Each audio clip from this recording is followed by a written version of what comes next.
أعوذ بالله من الشيطان الرجيم. بسم الله الرحمن الرحيم. الحمد لله نحمده ونستعينه ونستغفره ونعوذ بالله من شرور أنفسنا ومن سيئات أعمالنا. من يهده الله فلا مضل له ومن يضلل فلا هادي له. وأشهد أن لا إله إلا الله وحده لا شريك له. وأشهد أن محمدا عبده ورسوله أرسله بالهدى ودين الحق ليظهره على الدين كله ولو كره المشركون. اللهم صل على محمد وعلى آل محمد كما صليت على إبراهيم وعلى آل إبراهيم إنك حميد مجيد. اللهم بارك على محمد وعلى آل محمد كما باركت على إبراهيم وعلى آل إبراهيم في العالمين إنك حميد مجيد. يا أيها الذين آمنوا اتقوا الله حق تقاته ولا تموتن إلا وأنتم مسلمون. يا أيها الذين آمنوا اتقوا الله وقولوا قولا سديدا يصلح لكم أعمالكم ويغفر لكم ذنوبكم ومن يطع الله ورسوله فقد فاز فوزا عظيما. يا أيها الناس اتقوا ربكم الذي خلقكم من نفس واحدة وخلق منها زوجها وبث منهما رجالا كثيرا ونساء واتقوا الله الذي تساءلون به والأرحام إن الله كان عليكم رقيبا. أما بعد فإن أصدق الحديث كتاب الله وخير الهدي هدي محمد صلى الله عليه وسلم وشر الأمور محدثاتها وكل محدثة بدعة وكل بدعة ضلالة وكل ضلالة في النار.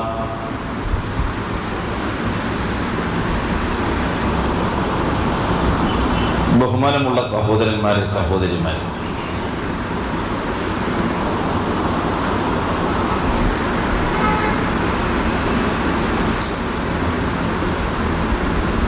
അല്ലാഹു സുബ്ഹാനഹു വ തആല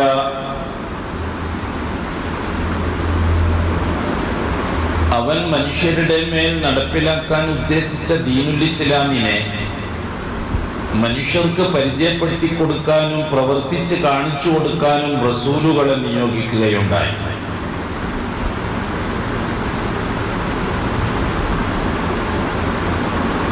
അല്ലാഹു വളരെ സൂക്ഷ്മമായി ഹിക്മത്തും ഇൽമും ഉപയോഗിച്ച് മനുഷ്യൻ ജീവിക്കാൻ തുടങ്ങിയ നാളു മുതൽ തന്നെ അങ്ങനൊരു സംവിധാനം ഉണ്ടാക്കിയത് ദീനിൽ മറ്റാരും ഒരു തരത്തിലുള്ള കൈകടത്തലും നടത്തരുത് എന്ന നിർബന്ധമുള്ളത് കൊണ്ടാണ്. എന്തുകൊണ്ടാണത്? അല്ലാഹു എന്താണോ അടിമകളുടെ കാര്യത്തിൽ ഉദ്ദേശിക്കുന്നത് അത് അടിമകൾക്ക് പൂർണ്ണമായും ലഭിക്കുന്നതിന് ദീനുൽ ഇസ്ലാം മാത്രമേ ഉപകരിക്കുകയുള്ളൂ. മനുഷ്യൻ നല്ലതാണെന്ന് തീരുമാനിച്ച്, മനുഷ്യൻ ഖൈറുണ്ടെന്ന് തീരുമാനിച്ച് ഉഹുദ് അമലുകൾ ചെയ്തു കൂട്ടിയാലും ശരി, അല്ലാഹു അടിമകൾക്ക് നൽകാമെന്ന് വഅദ ചെയ്തിരിക്കുന്ന പരലോക ജീവിതത്തിന്റെ നേട്ടങ്ങൾക്ക് അതൊന്നും ഉപകരിക്കുകയില്ല. കാരണം അള്ളാഹുവിന് മാത്രമേ അറിയുള്ളൂ എന്താണ് ഉപകരിക്കുക, എന്താണ് ഉപകരിക്കാതിരിക്കുക എന്ന്.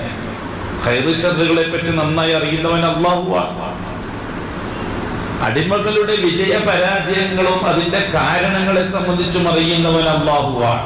അതുകൊണ്ട് തന്നെ അതിന്റെ പരിഹാരം കാണേണ്ടതും അള്ളാഹുവാണ്. ഒരടിമ വിജയിക്കുന്നതിന് ആവശ്യമായ ഏർപ്പാടുകൾ ഉണ്ടാക്കേണ്ടതും അള്ളാഹുവാണ്. ഒരടിമ പരാജയപ്പെടാതിരിക്കാൻ എന്താണോ വേണ്ടത് അതിന്റെ ഏർപ്പാടുണ്ടാക്കേണ്ടതും അള്ളാഹുവാണ്. അള്ളാഹുവാണ് നന്നായി അറിയുന്നവൻ. കാരണം അള്ളാഹു അവന്റെ ഇൽമും അവന്റെ ഖുദ്റത്തും മശീഅത്തും അനുസരിച്ചാണ് എല്ലാ കാര്യങ്ങളും നടപ്പിലാക്കുന്നതും സംവിധാനിക്കുന്നതും എന്നാണല്ലോ നമ്മുടെ ഈമാൻ, നമ്മുടെ അഖീദ അതാണല്ലോ. അതുകൊണ്ട് തന്നെ അല്ലാഹു തആല ഒന്നാമത്തെ മനുഷ്യനെ നബിയാക്കി എന്നത് തന്നെ അതിലേക്കുള്ള ഏറ്റവും വലിയ തെളിവാണ്.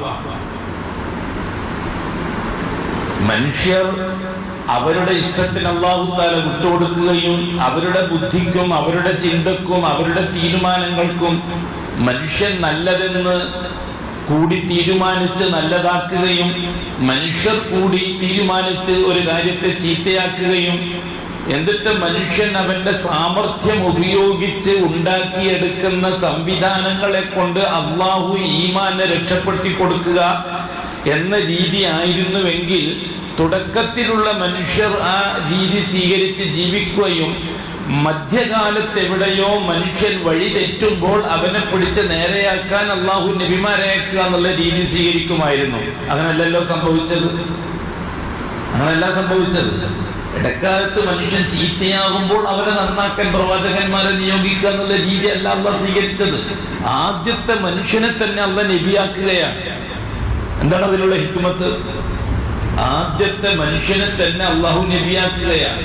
ആകാശത്തിൽ നിന്ന് താമസം മാറി ഭൂമിയിലെത്തിയ ആദം ഹവ്വ ദമ്പതിമാർ, അതിൽ ആദം അലൈഹിസ്സലാത്തു വസ്സലാമിനെ അള്ളാഹു നബിയാക്കി. അതെ, അള്ളാഹു വഹ്യ് മുഖേന സംസാരിക്കുന്ന വ്യക്തിയാണ് ആദം അലൈഹിസ്സലാത്തു വസ്സലാം. ആർക്ക് വേണ്ടി? ആദമിന് വേണ്ടി. ആദമിനെ നബിയാക്കിയത് ആർക്ക് വേണ്ടി? ആദമിന് വേണ്ടി. അതോ ആദം നബി അലൈഹിസ്സലാത്തു വസ്സലാം ഭൂമിയിലേക്ക് വരുമ്പോൾ ഇവിടെ കുറെ ആൾക്കൂട്ടം താമസിക്കുന്നുണ്ടായിരുന്നു, ഇവിടെ കുറെ ജനങ്ങൾ താമസിക്കുന്നുണ്ടായിരുന്നു. അവർക്ക് ദീൻ പഠിപ്പിച്ചു കൊടുക്കാൻ വേണ്ടിയിട്ട് ഉസ്താദായിട്ടാണ് ആദം അലൈഹിസ്സലാത്തു വസ്സലാമിനെ അയച്ചിരിക്കുന്നത് നബിയാക്കിയിട്ട്. ഉടനെ ആദം അലൈഹിസ്സലാത്തു വസ്സലാം ഭൂമിയിലേക്ക് വരുമ്പോൾ ഇവിടെ ആരും ഇല്ലല്ലോ. ഖുർആൻ പറഞ്ഞ എന്താണ്? വബസ്സ മിൻഹുമാ റിജാലൻ കസീറൻ വനിസാഅ വബസ്സ മിൻഹുമാ യാ അയ്യുഹൻ നാസ് ഇത്തഖൂ റബ്ബക്കുമുല്ലദീ ഖലഖക്കും മിൻ നഫ്സിൻ വാഹിദ. ഓ മനുഷ്യരെ, നിങ്ങൾ അല്ലാഹുവിനെ തഖ്വയുള്ളവരായിരിക്കണം. എന്താണ് തഖ്വ? ഇംതിസാലുൽ അവാമിരി വജ്തിനാബുൻ നവാഹി. അല്ലാഹുവിന്റെ കൽപ്പനകൾ പൂർത്തിയാക്കുകയും നിരോധനങ്ങൾ ഒഴിവാക്കുകയും ചെയ്യുന്നവരാകണം നിങ്ങൾ. അതാണ് തഖ്വ. തഖ്വ ഭയഭക്തി, പേടി എന്നൊക്കെ പറഞ്ഞിട്ട് മലയാളത്തിൽ അർത്ഥം വെച്ചിട്ട് അത് ഒന്നും അല്ലാണ്ടാക്കേണ്ടതില്ല. തഖ്വ, ഒരു മനുഷ്യൻ മുത്തഖിയാണ് എന്ന് വെച്ചാൽ അർത്ഥം എന്താ?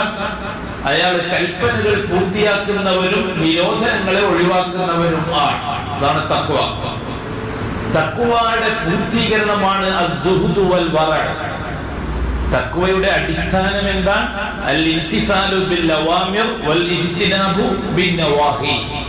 അല്ലാഹുവിന്റെ അവാമിറുകളെ, കൽപ്പനകളെ പൂർണ്ണമായി സ്വീകരിക്കുക, പൂർത്തിയാക്കുക. വജ്തിനാബുൻ നവാഹി, അല്ലാഹുവിന്റെ നിരോധനങ്ങളെ പൂർണ്ണമായി ഒഴിവാക്കുക. ഇതാണ് തഖ്വയുടെ അടിസ്ഥാനം. തഖ്വയുടെ പൂർത്തീകരണം അസ്സുഹ്ദു വൽ വറഅ്. വറഅു വസ്സുഹ്ദു, സുഹ്ദും വറഉമാണ്. എന്താണ് സുഹ്ദ് എന്ന് വെച്ചാൽ? സുഹ്ദ് എന്ന് പറഞ്ഞാൽ അള്ളാഹു മനുഷ്യർക്ക് ജീവിതാവശ്യങ്ങൾക്കായിട്ട് നൽകിയിരിക്കുന്ന വസ്തുക്കളെ പൂർണ്ണമായി മനസ്സിൽ കടത്താതെ ആവശ്യങ്ങൾക്ക് വേണ്ടി മാത്രം, അല്ലെങ്കിൽ അത്യാവശ്യത്തിന് വേണ്ടി മാത്രം അസ്ബാബുകളെ ഉപയോഗിക്കുകയും ബാക്കിയുള്ള സമയം ആഖിറത്തിന് വേണ്ടി ചെലവാക്കുകയും ചെയ്യുക. ഇതാണ് സുഹൃദ്. സുഹൃദ് എന്ന് പറഞ്ഞാൽ ഒന്നും ഇല്ലാണ്ട് സന്യാസത്തിന് പോകാവുന്ന അർത്ഥമില്ല. നാട് വിടുക എന്നൊന്നും അർത്ഥമില്ല സുഹൃദിന്.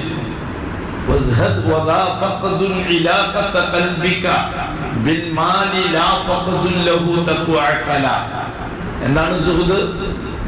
നീ സുഹൃദുള്ളവനാകണം എന്ന് പറഞ്ഞാൽ അർത്ഥം എന്താ? നിന്റെ ഹൃദയത്തിന് നിന്റെ കയ്യിൽ അള്ളാഹു ജീവിക്കാൻ വേണ്ടി തന്ന വസ്തുക്കളുമായിട്ടുള്ള ബന്ധത്തെ വിച്ഛേദിക്കുക എന്നല്ലാതെ ലാ ഫഖ്ദുൻ, ദുനിയാവിൽ ജീവിത ആവശ്യങ്ങൾ തീരെ ഇല്ലാതാകുക എന്നതല്ല. ആവശ്യത്തിന് നമ്മുടെ ആവശ്യം പൂർത്തിയാക്കാൻ അള്ളാഹു തന്ന വസ്തുക്കളുമായി ഹൃദയത്തിന്റെ ബന്ധത്തെ വിച്ഛേദിക്കുക, ഹൃദയത്തിൽ അതിനെ മാറ്റി നിർത്തുക. എന്നിട്ട് മുഴു സമയവും ആഖിറത്തിന് വേണ്ടി ഉപയോഗിക്കുക. ഇതാണ് സുഹൃദ്. അനുവദിക്കപ്പെട്ട കാര്യങ്ങൾ പോലും ആഖിറത്തിൽ ഉപകരിക്കൂല എന്ന് കണ്ടാൽ അതിനെ ഒഴിവാക്കുക. അനുവദിക്കപ്പെട്ട കാര്യങ്ങൾ പോലും ആഖിറത്തിൽ നഷ്ടമാണ്, ആഖിറത്തിൽ ഉപകരിക്കൂല എന്ന് കണ്ടാൽ അതിനെ ഒഴിവാക്കുക. ഇതാണ് വറഅ. ഇത് രണ്ടും ഇന്ന് മുസ്ലിം ലോകത്തിന്റെ പരിചയമില്ലാത്ത ഏർപ്പാടുകളാണ്. മുസ്ലിം ലോകത്തിനല്ല, ഇസ്ലാമിന്റെ പേരിൽ അറിയപ്പെടുന്നവർക്ക് പോലും പരിചയമില്ലാത്ത രണ്ട് സംവിധാനങ്ങളാണ് ഇത്, സുഹുദും വറഅഉം. ദീനുൽ ഇസ്ലാമിന്റെ പേരിൽ തന്നെ ആവശ്യ വസ്തുക്കളെ സംഘടിപ്പിക്കുക എന്ന രീതിക്കാരാണ് ഇന്ന്. അതേ ഇസ്ലാമിന്റെ പേരിലും അഡ്രസ്സിലും തന്നെ നാളെ ആഖിറത്തിൽ ഒരു ഉപകാരവുമില്ലാത്ത കാര്യങ്ങൾ സമൂഹം അതിനു വേണ്ടി പണവും സമയവും ചെലവഴിക്കുന്ന ഒരവസ്ഥയാണ് ഇന്ന്. പിന്നെ ബാക്കിയുള്ള കാര്യം പറയാനില്ല, സാധാരണ മുസ്ലിമീങ്ങളുടെ കാര്യം പറയാനില്ല. അല്ലാഹുവിന്റെ റസൂൽ സല്ലല്ലാഹു അലൈഹി വസല്ലം ഏതൊരു ജീവിതമാണോ ഖിയാമത്ത് നാൾ വരെ ഇവിടെ വരുന്ന മനുഷ്യർക്ക് വേണ്ടി സമ്മാനിച്ചത്, സംവിധാനിച്ചത്, പരിശീലിപ്പിച്ചത്, അത് സമൂഹത്തിൽ ഉണ്ടാക്കിയെടുക്കാൻ വേണ്ടി ഇസ്ലാമിന്റെ അഡ്രസ്സിൽ ഉണ്ടാക്കപ്പെട്ട സംവിധാനങ്ങൾ, തരീഖത്തുകളാവാം, പഴയ കാലമാണെങ്കിൽ, പുതിയ കാലമാണെങ്കിൽ സംഘടനകളാവാം. പഴയകാല തരീഖത്തുകൾക്ക് തുല്യമാണ് പുതിയ കാല സംഘടനകൾ.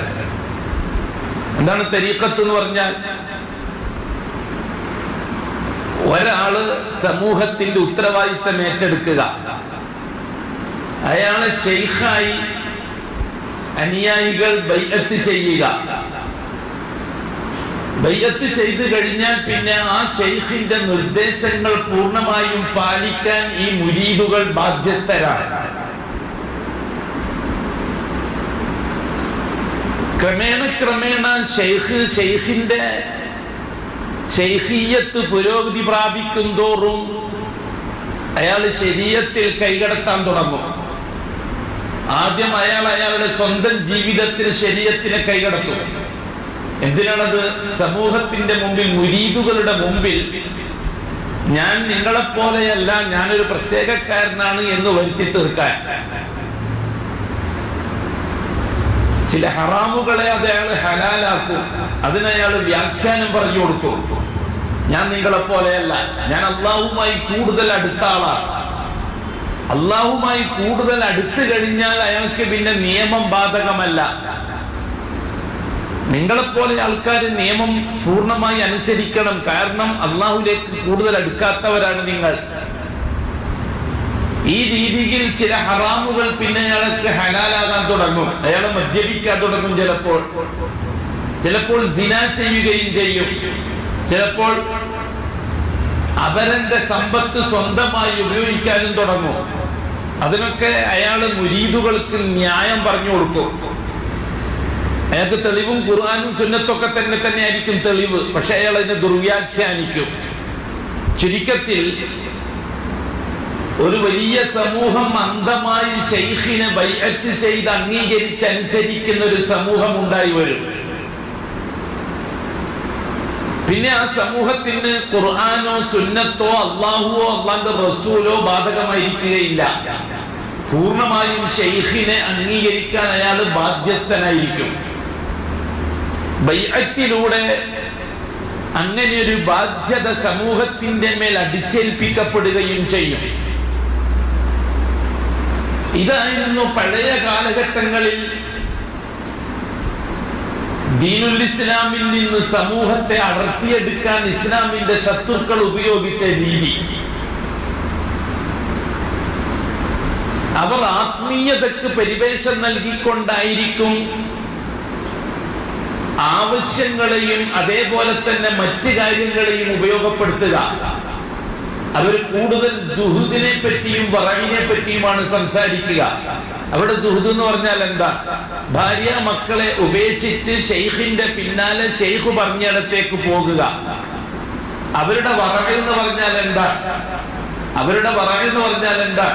ദുനിയാവിന്റെ മറ്റ് മുഴുവൻ ആവശ്യങ്ങളെയും നിർത്തിവെച്ച് ഷെയ്ഖിന്റെ ആവശ്യങ്ങൾ പൂർത്തിയാക്കി കൊടുക്കാൻ വേണ്ടി സമയം കണ്ടെത്തുക. ഇതാണ് തരീഖത്തി സംവിധാനത്തിലെ സുഹുദും വറവും. അതോടുകൂടി ഒരു വലിയ സമൂഹം പൂർണ്ണമായും ആ ഷെയ്ഖിന്റെ അടിമകളായി മാറും. പിന്നെ ഷെയ്ഖ് പറഞ്ഞതിൽ നിന്നൊരു അണുവളവ് തെറ്റാൻ ഈ സമൂഹം തയ്യാറാകുകയില്ല. ഖുർആനോ സുന്നത്തോ സഹാബത്തിന്റെ ജീവിതമോ അവർക്ക് ബാധകമായിരിക്കുകയും ചെയ്യില്ല. അവർ പറഞ്ഞു പഠിപ്പിച്ചിരിക്കുന്നത് നിങ്ങൾ അതൊന്നും നോക്കേണ്ടതില്ല, നിങ്ങളുടെ ഉത്തരവാദിത്തം ഷെയ്ഖ് ഏറ്റു.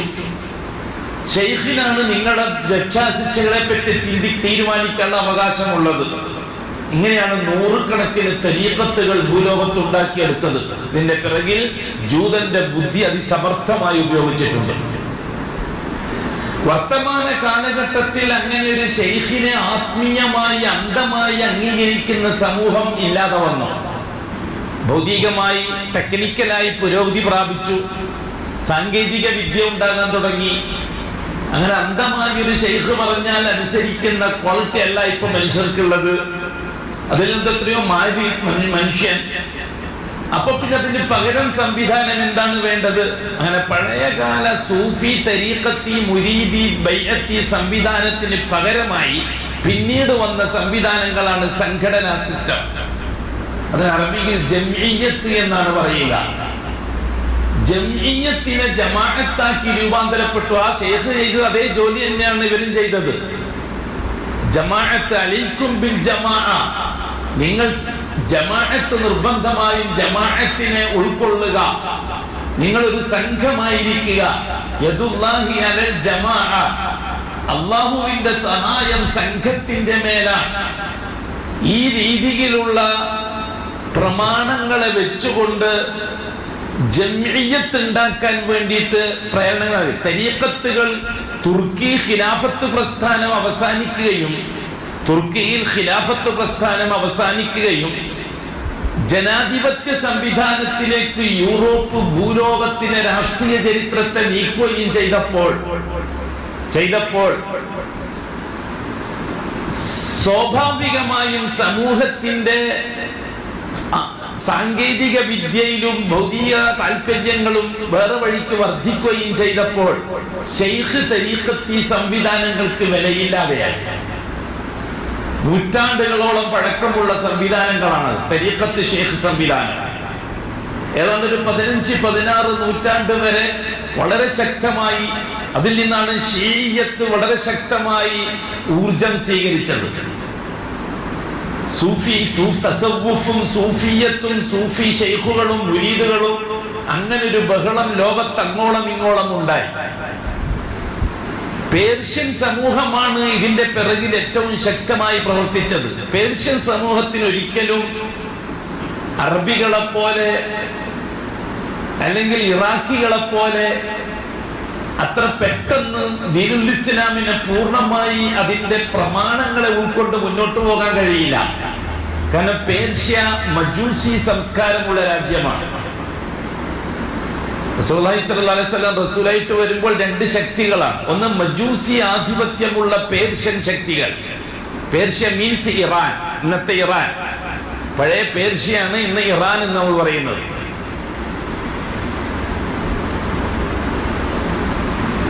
രണ്ടാമത്തെ ശക്തികളാണ് റോമാക്കാര്. ക്രിസ്ത്യൻ ആധിപത്യമുള്ള കേന്ദ്രങ്ങളാണ് റോം.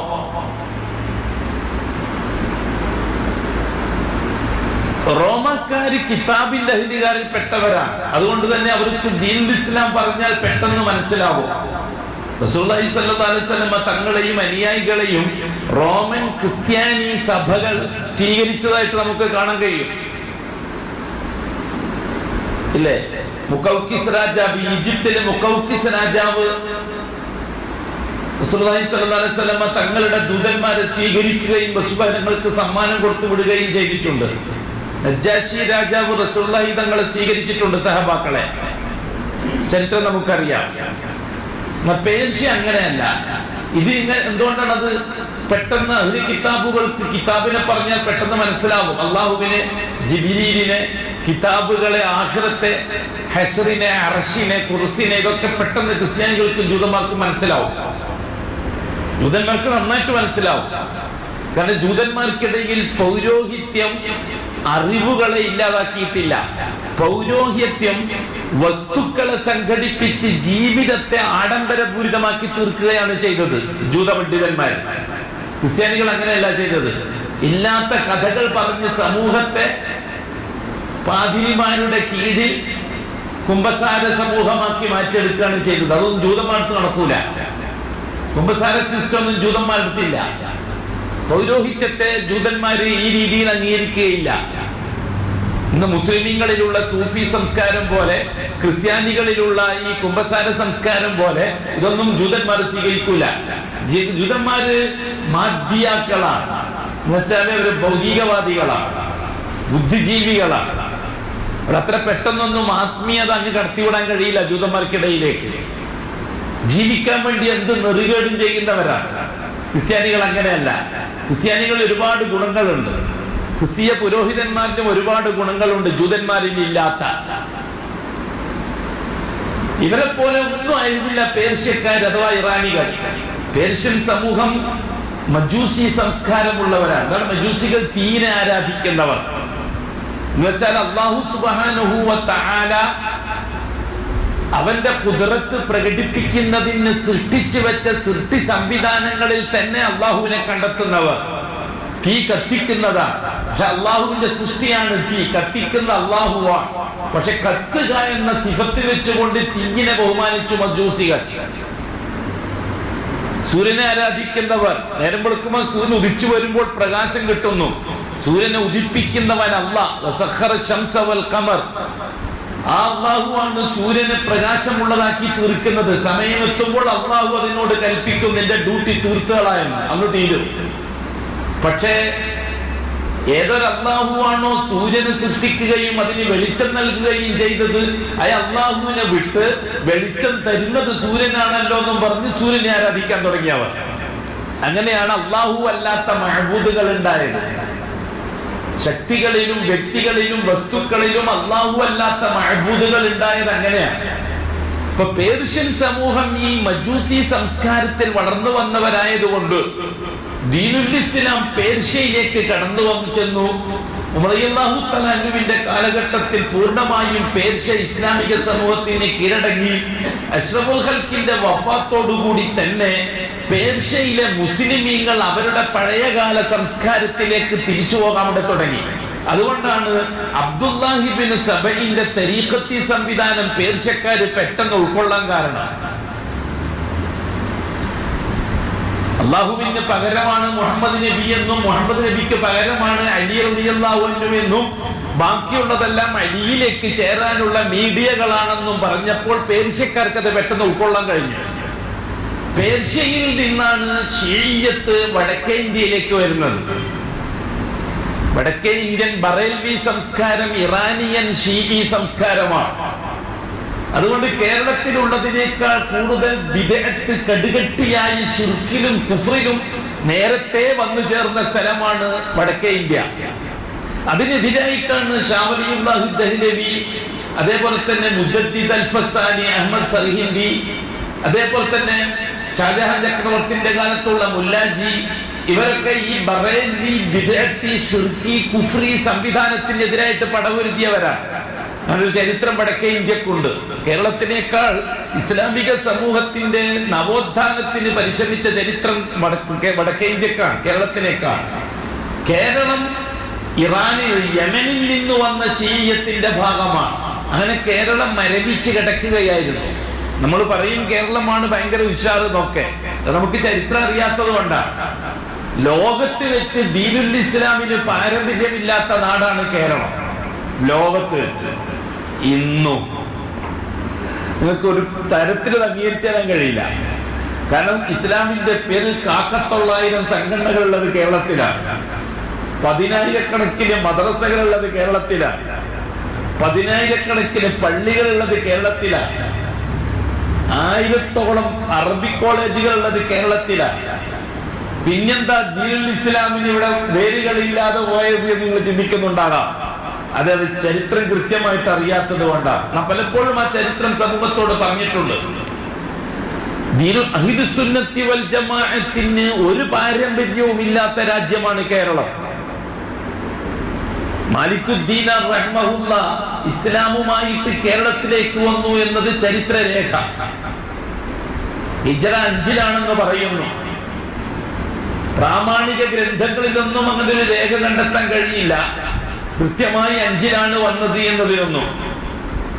ഏതായാലും ഹിജ്റ 1-ാം നൂറ്റാണ്ടിൽ തന്നെ കേരളത്തിലേക്ക് ദീനുൽ ഇസ്ലാം വന്നിട്ടുണ്ട് എന്നുള്ള കാര്യം വ്യക്തമാണ്.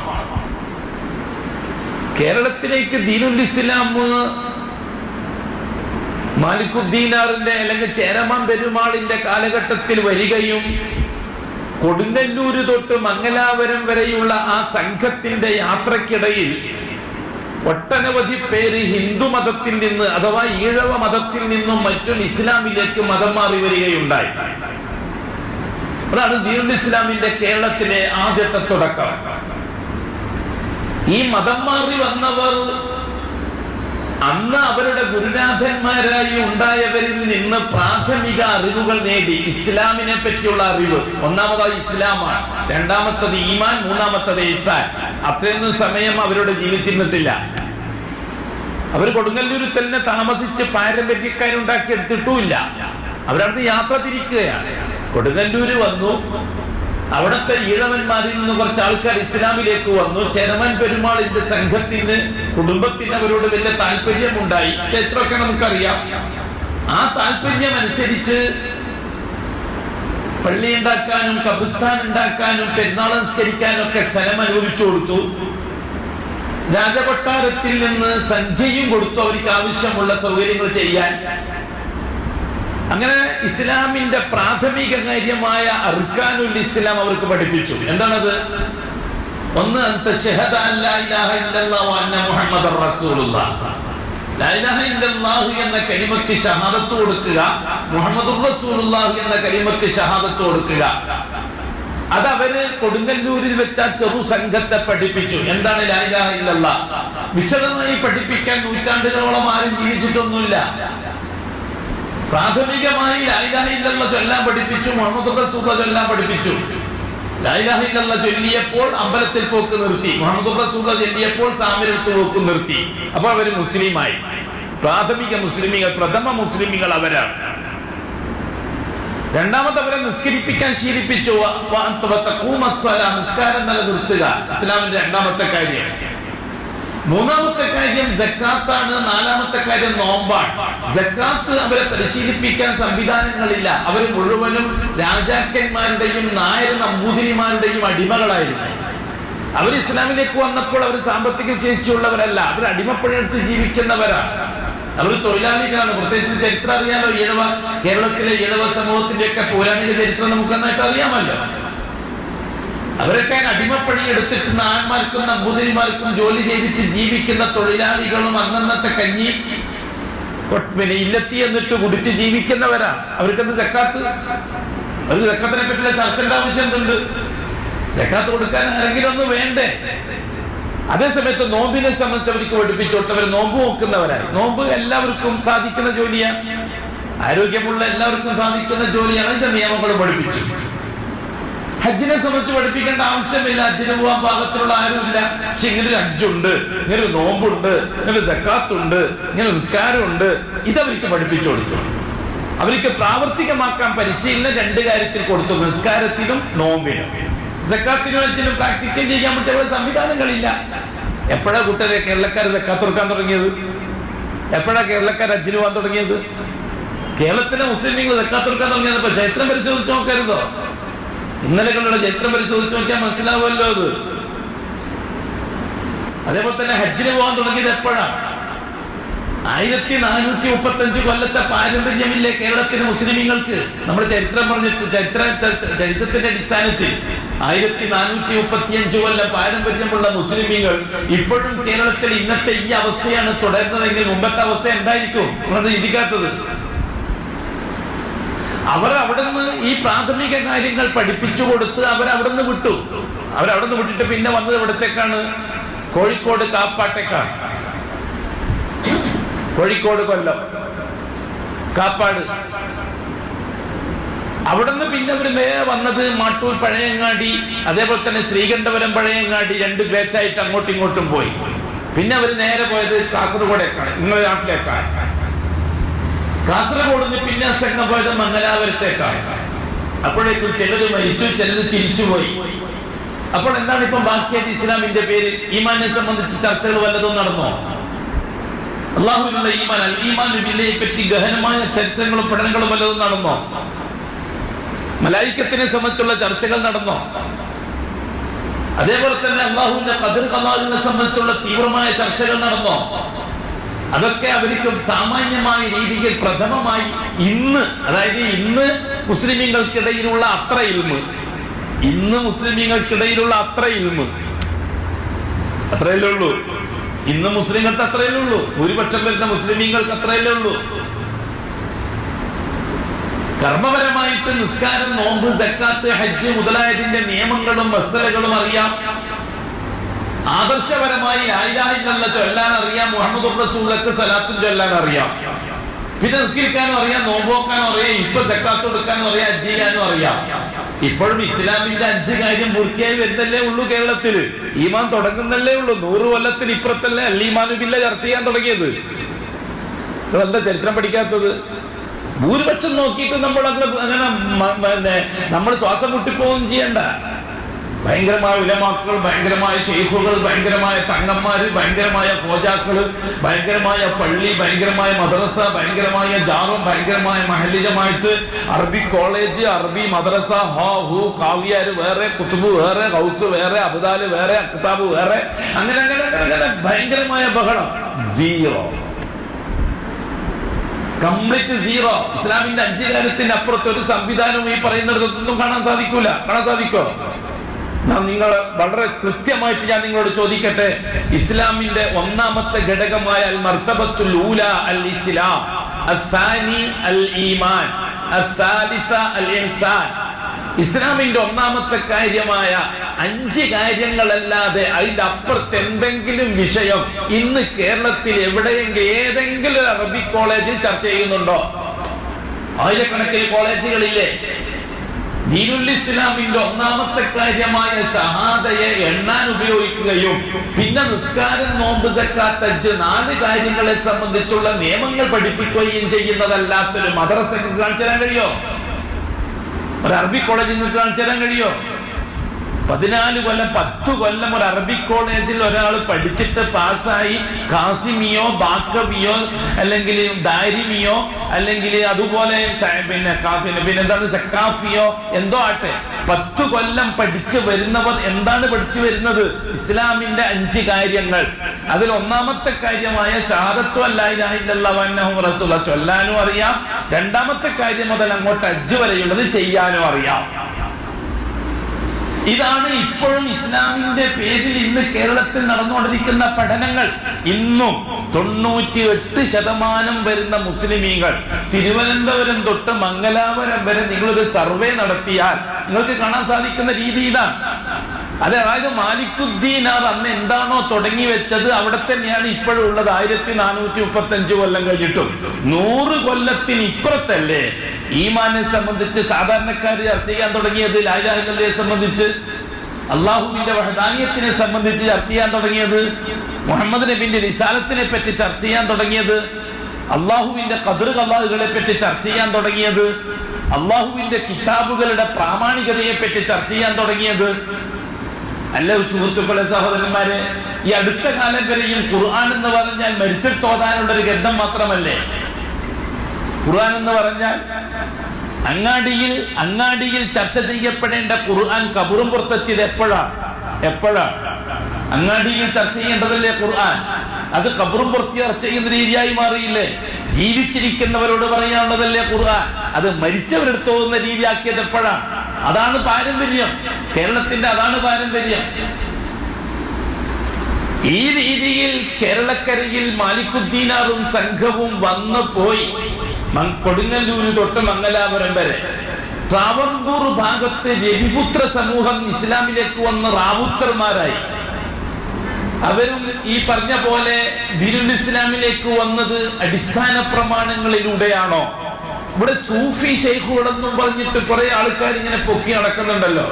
സൂഫികളാണ് ഇസ്ലാമിന്റെ അടിസ്ഥാനം, സൂഫിസമാണ് ഇസ്ലാമിന്റെ കാതൽ, സൂഫികളാണ് ഇസ്ലാമിന്റെ കാവൽ ഭടന്മാർ ആയിരുന്നോ? ദീനുൽ ഇസ്ലാമിന്റെ അടിസ്ഥാന പ്രമാണങ്ങളെ കൊല്ലാനുള്ള വിഷമായിരുന്നില്ലേ തസവുഫ്? ആ തസവുഫ് പ്രചരിപ്പിക്കുന്നവരായിരുന്നില്ലേ സൂഫികൾ? ആ സൂഫികളെ വെച്ചുകൊണ്ടായിരുന്നില്ലേ ദീനുൽ ഇസ്ലാമിന്റെ എതിരാളികൾ ഇസ്ലാമിനെ കൊല്ലാൻ വേണ്ടി എല്ലാ ഏർപ്പാടും നടത്തിയത്? അതുകൊണ്ടല്ലേ ഇത്രയും കാലം വളരെ ശക്തമായി അത് നിലനിൽക്കുകയും ചെയ്യുന്നത്? മറുപക്ഷത്ത് പ്രവാചകന്മാരുടെ തരീഖത്ത് ആധുനിക ലോകത്തിന്റെ അധികാരികളുടെയോ മതങ്ങളുടെയോ മറ്റ് ചിന്തകരുടെയോ അതേപോലെ തന്നെ മറ്റ് സമ്പന്നരുടെയോ സപ്പോർട്ട് ഇല്ലാത്തത് കൊണ്ടല്ലേ ഈമാനെ പറ്റിയുള്ള ചർച്ച ഇപ്പോഴും എഴഞ്ഞു നീങ്ങിക്കൊണ്ടിരിക്കുന്നത്? തൗഹീദിനെ പറ്റിയുള്ള ചർച്ച ഇപ്പോഴും ആർക്കും വേണ്ടാത്ത സാധനമായിട്ട് ഉള്ളുന്നത്? നിസാരത്തിനെ പറ്റിയുള്ള ചർച്ച ആർക്കും വേണ്ടാത്ത സാധനമായിട്ട് ഇപ്പോഴും ഉരുളുന്നത് എന്തുകൊണ്ടാ? ലോകത്തിന്റെ പൊതു സപ്പോർട്ട് അതിനില്ലാത്തത് കൊണ്ടല്ലേ? മറിച്ച് ഷീയത്ത് അതിൻ്റെതായ പ്രൗഢിയിൽ തന്നെ നിലനിൽക്കുകയല്ലേ? കാരണം എന്താ? ലോകത്ത് ദീനുൽ ഇസ്ലാമിന്റെ എതിരാളികൾ മുഴുവനും സൂഫിയത്തിന് സപ്പോർട്ടല്ലേ? അവര് ഷീയത്തിന് സപ്പോർട്ടല്ലേ? അങ്ങനെയല്ലേ അതുണ്ടായത്? എന്നിട്ടും വടക്കേ ഇന്ത്യ പോലെ അത്രയും മ്ലേച്ഛമാകാതിരിക്കാൻ കാരണം എന്താ? ബറേൽവികളെ പോലെ കടുകടുത്ത ഷീയത്ത് വെച്ചു പുലർത്തുന്നവരാകാതിരിക്കാൻ കാരണം എന്താ? എന്റെ പ്രിയമുള്ളവരെ, സുഹൃത്തുക്കളെ, നിങ്ങൾ എന്താ ചിന്തിക്കാത്തത്? റബീഉൽ അവ്വൽ മാസത്തിലൊക്കെ നടന്നത് എന്താണ് അതിന്റെ പിറകിലുള്ള വികാരം? നിങ്ങൾ ചിന്തിക്കാത്തത് എന്താ? റബീഉൽ അവ്വൽ മാസത്തിൽ നടന്ന ഈ തോന്നിയവാസങ്ങൾക്ക് പിറകിലുള്ള വികാരം എന്താ? അതൊന്നും ഈ പാവപ്പെട്ട ഷിയാക്കൾക്ക് അറിയില്ല. ഈ ഷിയാക്കൾക്കോ നമ്മുടെ നാടുകളിലെ ഷിയാക്കൾക്കോ അവരെ മൊല്ലമാർക്കോ അതിന്റെ പിറകിലുള്ള ശരിയായ ചരിത്രപരമായ വികാരം അറിയില്ല. അറിഞ്ഞാലും അവരത് പൂഴ്ത്തിവെക്കും. കാരണം അവരുടെ ഭൗതിക താല്പര്യമാണിത്. കുറെ കുഞ്ഞാടുകൾ അടിമകളെ പോലെ മൗലാനമാരെ അംഗീകരിച്ച് ജീവിക്കുന്ന അവർ സിന്ദാബാദ് പറഞ്ഞു കൊടുക്കുമ്പോൾ സിന്ദാബാദ് വിളിക്കുന്ന ഒരു സമൂഹം നിലനിൽക്കുക എന്നുള്ളത് പുരോഹിതന്മാരുടെ എല്ലാ കാലഘട്ടത്തിലെയും ആവശ്യമാണ്. ആരാണ് റബീഉൽ അവ്വൽ മാസത്തെ ആഘോഷപൂർണ്ണമാക്കി തീർത്തിരിക്കുന്നത്? റസൂലുള്ളാഹി സ്വല്ലല്ലാഹു അലൈഹി വസല്ലമ തങ്ങൾ വഫാത്താകളോടുകൂടി തന്നെ അഷ്റഫുൽ ഖൽഖിന്റെ റിസാലത്തിൽ സംശയിച്ച ഒരു സമൂഹം ഉണ്ടായിരുന്നില്ലേ? റസൂലുള്ളാഹി സ്വല്ലല്ലാഹു അലൈഹി വസല്ലമ തങ്ങളായിരുന്നില്ല നബിയാവേണ്ടത്, അലി റളിയല്ലാഹു തആല അൻഹുവാണ് നബിയാവേണ്ടത് എന്ന് വിശ്വസിച്ചവരുണ്ടായിരുന്നില്ലേ? അവർ വളരെ ശക്തമായി അലിയിനെ റസൂലാണ് എന്ന് സ്ഥാപിക്കുകയും ചെയ്തിട്ടില്ലേ? അഷ്ഹദു അന്ന അലിയൻ റസൂലുള്ളാഹ് എന്ന് പറയുന്നവർ തന്നെ ഉണ്ടായിട്ടില്ലേ? ഷീഈ വിഭാഗത്തിലെ ഏറ്റവും കടുപ്പപ്പെട്ട പാർട്ടീസ് അവരാ. അവര് മുഹമ്മദ് മുസ്തഫാനെ വെറുക്കുന്നവരാ. റസൂലുള്ളാഹി തങ്ങളെ എല്ലാ വിധത്തിലും എതിർക്കുന്നവരാ. അഷ്റഫുൽ ഖൽഖിനെ സമൂഹ മധ്യത്തിൽ കുറവാക്കുന്നവരാണ് അവർ. ഇവരാരും മറ്റു മതസ്ഥരല്ല, ഈ സമൂഹത്തിലുള്ളവർ. ഈ ഷീഈ വിഭാഗത്തിന്റെ ഇന്ന് കാണുന്ന കേരളത്തിലടക്കം ലോകം ഒട്ടുക്കും കാണുന്ന 98% വരുന്ന ഷീഈ വിഭാഗത്തിന്റെ തലപ്പത്തുള്ള ഒരു വിഭാഗത്തിന്റെ വിശ്വാസമായിരുന്നു അത്. അവരാണ് അലി റളിയല്ലാഹു തആല അൻഹുവിനെ ഏറ്റവും വലിയ അല്ലാഹുവിന്റെ പകരക്കാരനാക്കുകയും മുഹമ്മദ് നബി അല്ല അല്ലാഹുവിന്റെ റസൂൽ, മുഹമ്മദ് നബി അലിയാണ് അല്ലാഹുവിന്റെ റസൂലായിട്ട് വന്നാള്. തന്ത്രപൂർവം മുഹമ്മദ് നബി അലിയിൽ നിന്നത് തട്ടിയെടുത്തതാ. ഫാത്തിമാക്ക് പുതിയാപ്പിളയാക്കി എടുത്തത് ഫാത്തിമാക്ക് പുതിയാപ്പിളയാക്കാൻ വേണ്ടിയിട്ടായിരുന്നില്ല, മകൾക്ക് ഭർത്താവ് എടുത്തിട്ട് അലിയിൽ നിന്ന് റിസാലത്ത് തട്ടിയെടുത്തതാണ് മുഹമ്മദ്. അതുകൊണ്ട് അലിയാണ് റസൂല്. അപഹരിച്ചെടുത്തതാണ് മുഹമ്മദ്. ഈ രീതിയിൽ വിശ്വസിക്കുന്ന ഒരു സമൂഹം ഉണ്ടായിട്ടില്ല. നിങ്ങൾ ചരിത്രം വായിച്ചിട്ടുണ്ടാവുമല്ലോ. അതിന്റെ തൊട്ട് ചോട്ടിൽ വരുന്നവരാണ് അലിയിനെ ഒലിയ എന്നുള്ള നിലയ്ക്ക് മുഹമ്മദ് ഈ റിസാലത്തിനോട് ഐഡിയ ചെയ്തത്. അത് ഇപ്പോഴും ഉള്ളവരാണ്. ഇപ്പോഴും കേരളത്തിലായാലും ഇന്ത്യ വടക്കേ ഇന്ത്യയിലായാലും അതേപോലെ തന്നെ ഗൾഫ് രാജ്യങ്ങളിലായിരുന്നാലും ബഹ്റൈൻ, കുവൈത്ത് മുതലായ രാജ്യങ്ങൾ, കുവൈത്ത്, ഖത്തർ മുതലായ രാജ്യങ്ങളിലായിരുന്നാലും അവർ വളരെ ശക്തമായിട്ട് നിലനിൽക്കുന്നുണ്ട്. സൗദിയിൽ മാത്രമാണ് അത്തരക്കാർക്ക് വേരുകളില്ലാതെ പോയത്. രഹസ്യ സ്വഭാവത്തോടു കൂടി അതി നടക്കുന്നുണ്ട്. അവർ അശ്ഹദു അല്ലാ ഇലാഹ ഇല്ലല്ലാഹ് പറഞ്ഞ ഉടൻ തന്നെ അശ്ഹദു അന്ന അലിയ്യൻ വലിയുള്ള പറയും. അശ്ഹദു അല്ലാ ഇലാഹ ഇല്ലല്ലാഹ് പറഞ്ഞ ഉടൻ തന്നെ അശ്ഹദു അന്ന അലിയ്യൻ വലിയുള്ള പറയും. ഗൾഫിലൊക്കെ പോയവർക്ക് കേൾക്കാൻ ചിലപ്പോൾ നായിഫിലുണ്ട് ഒരു പള്ളി, ഒരു പള്ളി. അത്ര അർത്ഥത്തിലാണോ ബാങ്ക് കൊടുക്കുന്ന സമയത്ത് അശ്ഹദു അന്ന അലിയ്യൻ വലിയല്ലാഹി യുജ്ജത്തുല്ലാഹി അങ്ങനെ പറയും. ബാങ്കിലെ സ്കാരത്തിന്റെ ബാങ്കിൽ 5 വക്ത് ബാങ്കില്. സ്നേഹമുള്ള സഹോദരന്മാരെ, അലി വലിയുള്ള എന്ന് പറഞ്ഞാൽ അവരെ മുഹമ്മദ് ഈ റിസാലത്ത് സാധുവാകുകയുള്ളൂ. അപ്പൊ മുഹമ്മദിന്റെ റിസാലത്ത് പ്രാവർത്തികമാകണമെങ്കിൽ അലിയുടെ വിലായത്ത് വേണമെന്ന് വിശ്വസിക്കുന്നവരാണ് അവർ. മറ്റേ കൂട്ടക്കട നേരെ ചോട്ടിലാണ്. ഈ രീതിയിൽ റസൂലുള്ളാഹി തങ്ങളോട് ഭയങ്കരമായ വെറുപ്പും അഷ്റഫുൽ ഖൽഖിനെ മഹാമോശക്കാരനുമാക്കി ചിത്രീകരിക്കുന്ന ഒരു സമൂഹം വളർന്നു വന്നു ശിയാക്കളുടെ തലപ്പത്ത്. ആ സമൂഹത്തെ സംബന്ധിച്ചിടത്തോളം അഷ്റഫുൽ ഖൽഖ് സ്വല്ലല്ലാഹു അലൈഹി വസല്ലമ തങ്ങളെ ഖിയാമത്ത് നാൾ വരെ ഇകഴ്ത്തി കാണിക്കുക എന്നുള്ളവരുടെ സ്വഭാവത്തിൽപ്പെട്ടതാണ്. ഇവിടെയാണ് നാം റബീഉൽ അവ്വൽ മാസത്തെ സംബന്ധിച്ചുള്ള റബീഉൽ അവ്വൽ മാസത്തിൽ നടക്കുന്ന വിഷയങ്ങളെ സംബന്ധിച്ച് നാം ഒരു ഗഹനമായ പഠനം നടത്തേണ്ടത്. ജൂത സമൂഹം വളരെ ചിന്തിച്ചാലോചിച്ച് ചെയ്തൊരു ജോലിയാണിത്. അതുകൊണ്ടാണ് ഹിജ്റ 1-ാം നൂറ്റാണ്ടിൽ ഇതൊന്നും നടന്നില്ല എന്ന് നമ്മൾ പ്രസംഗിക്കുന്നുണ്ടല്ലോ. ഹിജ്റ 2-ാം നൂറ്റാണ്ടിൽ നടന്നില്ല, 3-ാം നൂറ്റാണ്ടിൽ നടന്നില്ല, 4-ാം നൂറ്റാണ്ടിൽ നടന്നില്ല. ശരിയാണ്. എന്താ കാര്യം? മുഹമ്മദ് ഈ റിസാലത്ത് വളരെ ശക്തമായി അംഗീകരിക്കുകയും ഇസ്ലാമിന്റെ അടിസ്ഥാന പ്രമാണമായ ലാ ഇലാഹ ഇല്ലല്ലാഹ് മുഹമ്മദുർ റസൂലുള്ളാഹ് കേടുപാടില്ലാതെ നിലനിൽക്കുകയും ചെയ്ത നൂറ്റാണ്ടുകളായിരുന്നു അത്.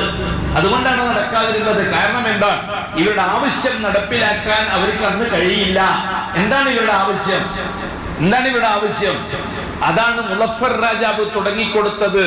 കടുകട്ടിയുള്ള ശീഈ പക്ഷപാതിയും അലിയുടെ റിസാലത്തിനെയും അലിന്റെ വിലായത്തിനെയും ലോകത്തിന്റെ നിലനിൽപ്പിന് നിദാനമായി കാണുന്ന ഇറാഖിലെ ഭരണാധികാരിയുടെ മന്ത്രിയായ മുളഫർ രാജാവ് റബീഉൽ അവ്വൽ മാസം ആഘോഷമാക്കി മാറ്റാൻ പ്രവർത്തിച്ചതിന്റെ പിറകിലുള്ള വികാരം എന്താ? അത് മനസ്സിലാകണമെങ്കിൽ നമുക്ക് എന്ത് വേണമെന്നറിയുമോ? അഷ്റഫുൽ ഖൽഖിന്റെ ചരിത്രത്തിലേക്ക് തിരിച്ചു പോകണം. റസൂലുള്ളാഹി സ്വല്ലല്ലാഹു അലൈഹി വസല്ലം ഹജ്ജത്തുൽ വിദാഇൽ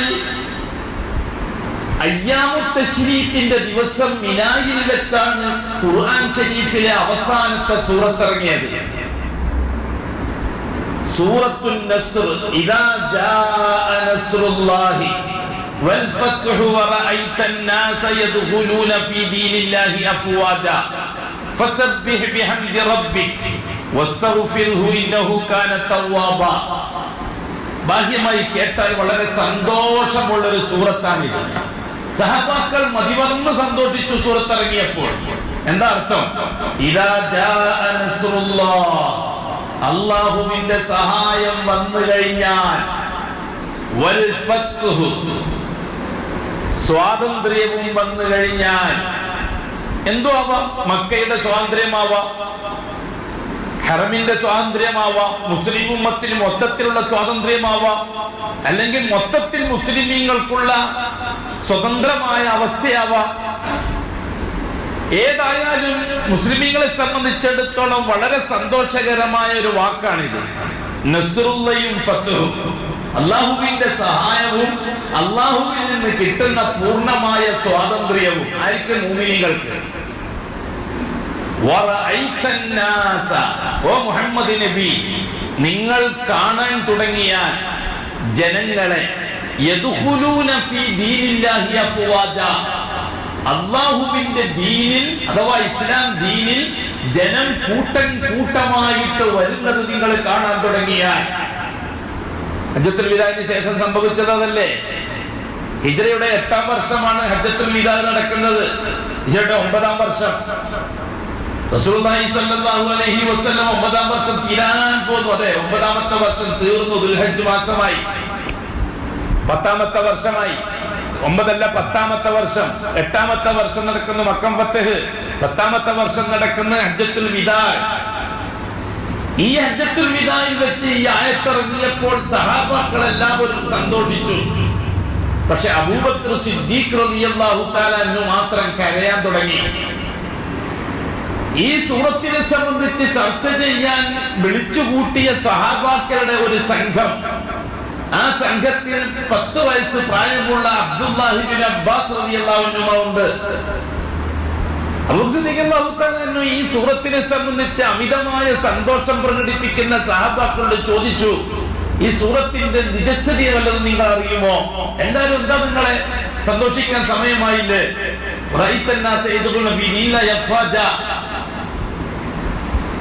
ദീനുൽ ഇസ്ലാം പൂർണ്ണമായി. ഇനി ഒരു യുദ്ധത്തിന്റെ ആവശ്യമില്ല, ഹിജ്റയുടെ ആവശ്യമില്ല. നമ്മുടെ നാട് നമുക്ക് കിട്ടി. ദീനുൽ ഇസ്ലാം സ്വതന്ത്രമായി തൗഹീദും അനുസരിച്ച് ജീവിക്കാനുള്ള അവസരമുണ്ടായി. ഇബ്നു അബ്ബാസിനോട് ചോദിച്ചു, കുട്ടിയോട് ചോദിച്ചത്, നിനക്കെന്താ പറയണ്ടോ മോനെ?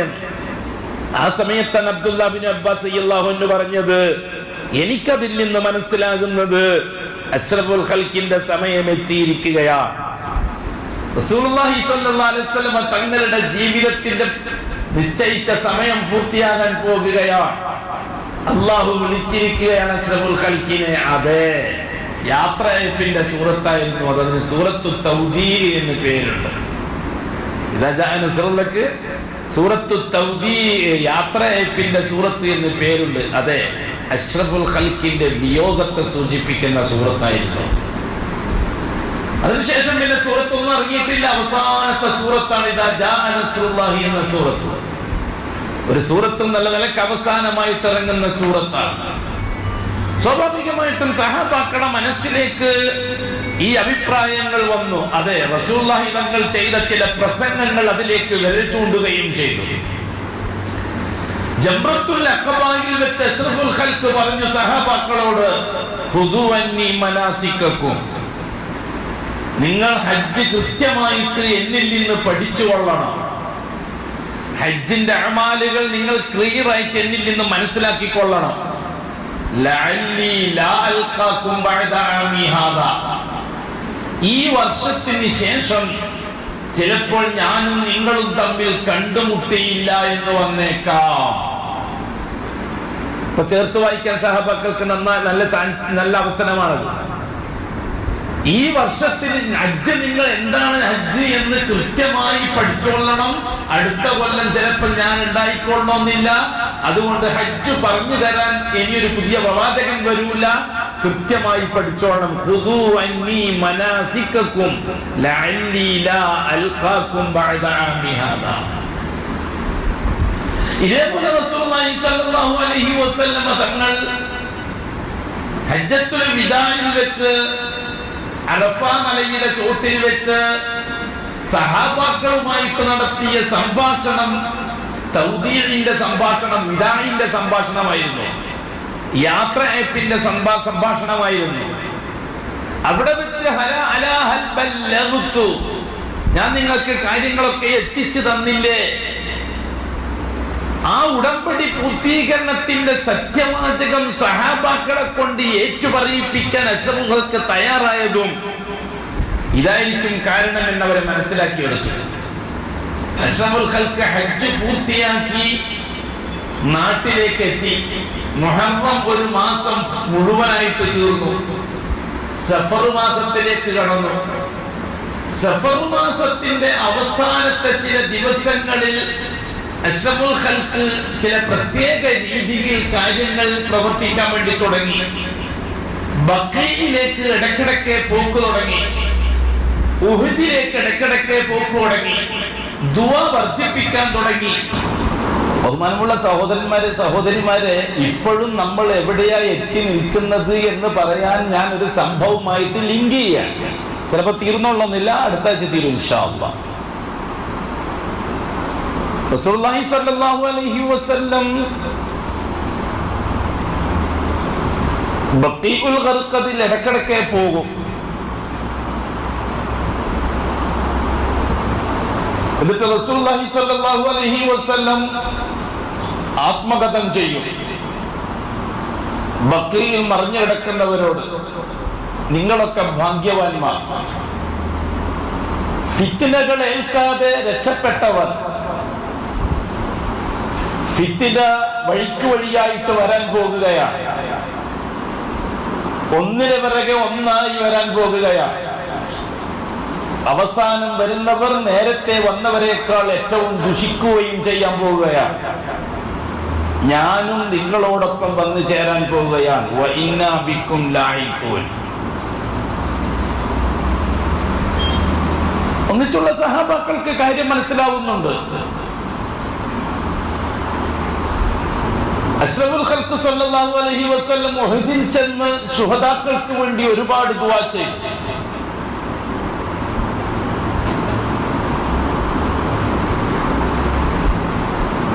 മരിച്ചവരെ സംബന്ധിച്ചും മരണത്തെ സംബന്ധിച്ചും ഒരുപാട് പറഞ്ഞു. അങ്ങനെ ഒരു ദിവസം ബഖീഉൽ ഖർഖദിൽ ഒരു മയ്യിത്തടക്കാൻ വേണ്ടി പോയ സമയം റസൂലുള്ളാഹി തങ്ങൾ ഒന്നിച്ചുണ്ട്.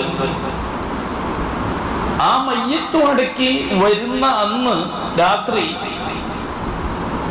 അഷ്റഫുൽ ഖൽഖിന് കലശലായ തലവേദന അനുഭവപ്പെട്ടു.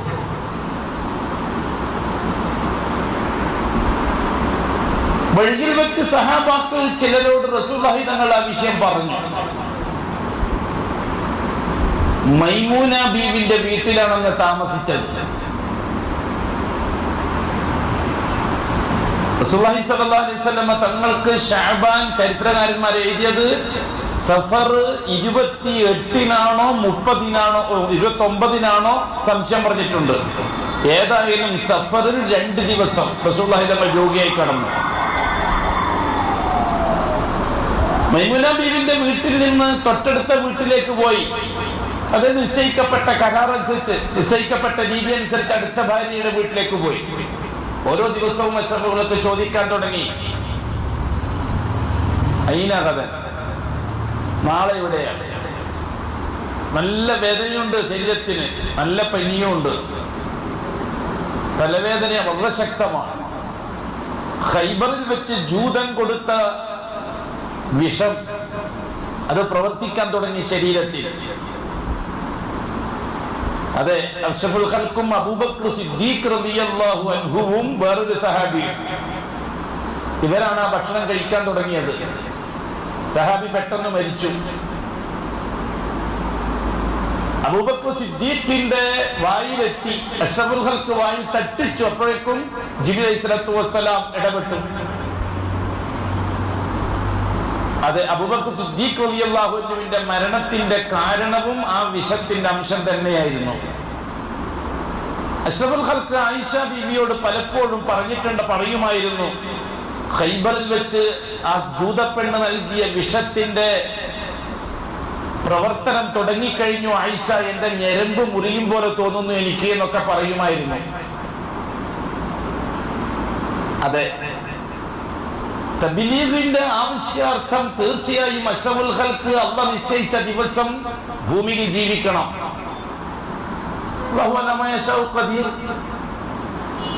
വസ്തുക്കളെ മുഴുവനും നിയന്ത്രിക്കാനുള്ള മലക്കൂത്ത് അവന്റെ കയ്യിലാണ്. വിഷമായാലും എന്തെന്നായാലും ഒരു മനുഷ്യ ശരീരത്തിൽ അതിനെ കൺട്രോൾ ചെയ്യേണ്ട കംപ്ലീറ്റ് ഉത്തരവാദി അല്ലാഹുവാണ്. ചിലപ്പോൾ ചിലർ പ്രത്യേകിച്ചിട്ട് ഈ നവോത്ഥാന ശിയാക്കൾ അതിനെ സൂഫിസം എന്ന് പറഞ്ഞ് കളിയാക്കൂ. അല്ല, അള്ളാഹുവിന്റെ ഇടപെടലാണ്.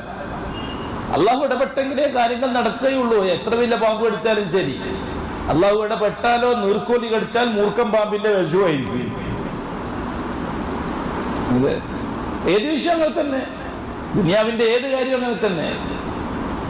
അഷ്റഫുൽ ഖൽഖിന്റെ ശരീരത്തിൽ ആ വിഷത്തെ അള്ളാഹു പ്രവർത്തിപ്പിക്കാതെ നിർത്തുകയായിരുന്നു. എന്താ കാര്യം? അള്ളാഹുവാണ് തദ്ബീറിന്റെ ഉടമ. യുദബ്ബിറുൽ അംറ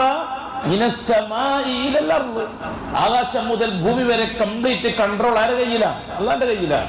യുദബ്ബിറു, അല്ലാഹുവാണ് കൺട്രോൾ ചെയ്തുകൊണ്ടിരിക്കുന്നത് അൽ-അംറ, കാര്യങ്ങളെ. മിനസ്സമാ, ആകാശം മുതൽ ഇലൽ അർദി, ഭൂമി വരെ. നമ്മളെന്താ എല്ലാ കാര്യം അതിൽ കാണാത്തത്? എന്താ എല്ലാ കാര്യം നമ്മൾ അതിൽ കാണാത്തത്? എന്താ? പാരമ്പര്യ ഷിയാക്കള് മരിച്ചുപോയവരിലേക്ക് വിട്ടു, ആധുനിക ഷിയാക്കള് ജീവിച്ചിരിക്കുന്നവരിലേക്കും വിട്ടു. അള്ളാഹുവിന്റെ ഇടപെടൽ വെറും മീസാൻ കല്ല് മുതൽ തുടങ്ങുന്ന ഏർപ്പാടായി മാറി, ഇല്ലേ? അള്ളാഹു ഇടപെടാന്ന് പറഞ്ഞാൽ എന്താ? മീസാൻ കല്ല്, കഫൻ തുണി, മുങ്കർ നക്കീറിന്റെ ചോദ്യം, ദണ്ടിന്റെ അടി, ബർസഖ്, ഖബറിലെ ഉറക്കം, ഖബറിലെ അദാബ്, പിന്നെ ഹശ്റിന്റെ മൈതാനം, ഈസാ, അതൊക്കെ അള്ളാഹുമായിട്ട് ബന്ധപ്പെട്ടത്. ഇവിടെയുള്ളതൊക്കെയോ ഇവിടെ നമ്മളൊക്കെ തീരുമാനിക്കുന്നത്. ഇവിടെ എന്താക്കെന്താ കാര്യം? ഇവിടെ നമ്മളൊക്കെ തീരുമാനിക്കുന്ന വിഷയങ്ങളിലെ നടക്കുന്നത്. അസ്ബാബുകളെ കൊണ്ട് സയന്റിഫിക്കലായിട്ട് കാര്യങ്ങൾ നടത്തുക, അതിന്റെ മോഡേൺ ടെക്നോളജി അനുസരിച്ച് ദീനുൽ ഇസ്ലാമിനെ സമർപ്പിക്കുക. ഞങ്ങളൊക്കെ മോഡേൺ ടെക്നോളജിന്റെ ആളാണെന്ന് വരുത്തി തീർക്കാൻ തൽക്കാലം അള്ളാഹുവിനെ അങ്ങ് മാറ്റി നിർത്തുക. അത്യാവശ്യത്തിന് ചില പിന്നെ നവോത്ഥാന മുസ്ലിയാക്കൾ, നവോത്ഥാന മൗലവിമാർ, അങ്ങനെയൊക്കെ ഉണ്ട്. നവോത്ഥാന മുസ്ലിയാക്കി എന്ന് പറഞ്ഞാലും മതം മാറി വന്നവരായിരിക്കും. നവോത്ഥാന മൗലവി വന്നാൽ ഇതിൽ തന്നെ ഉള്ളതായിരിക്കും. എങ്ങനെയും ചെറുക്കേടില്ല.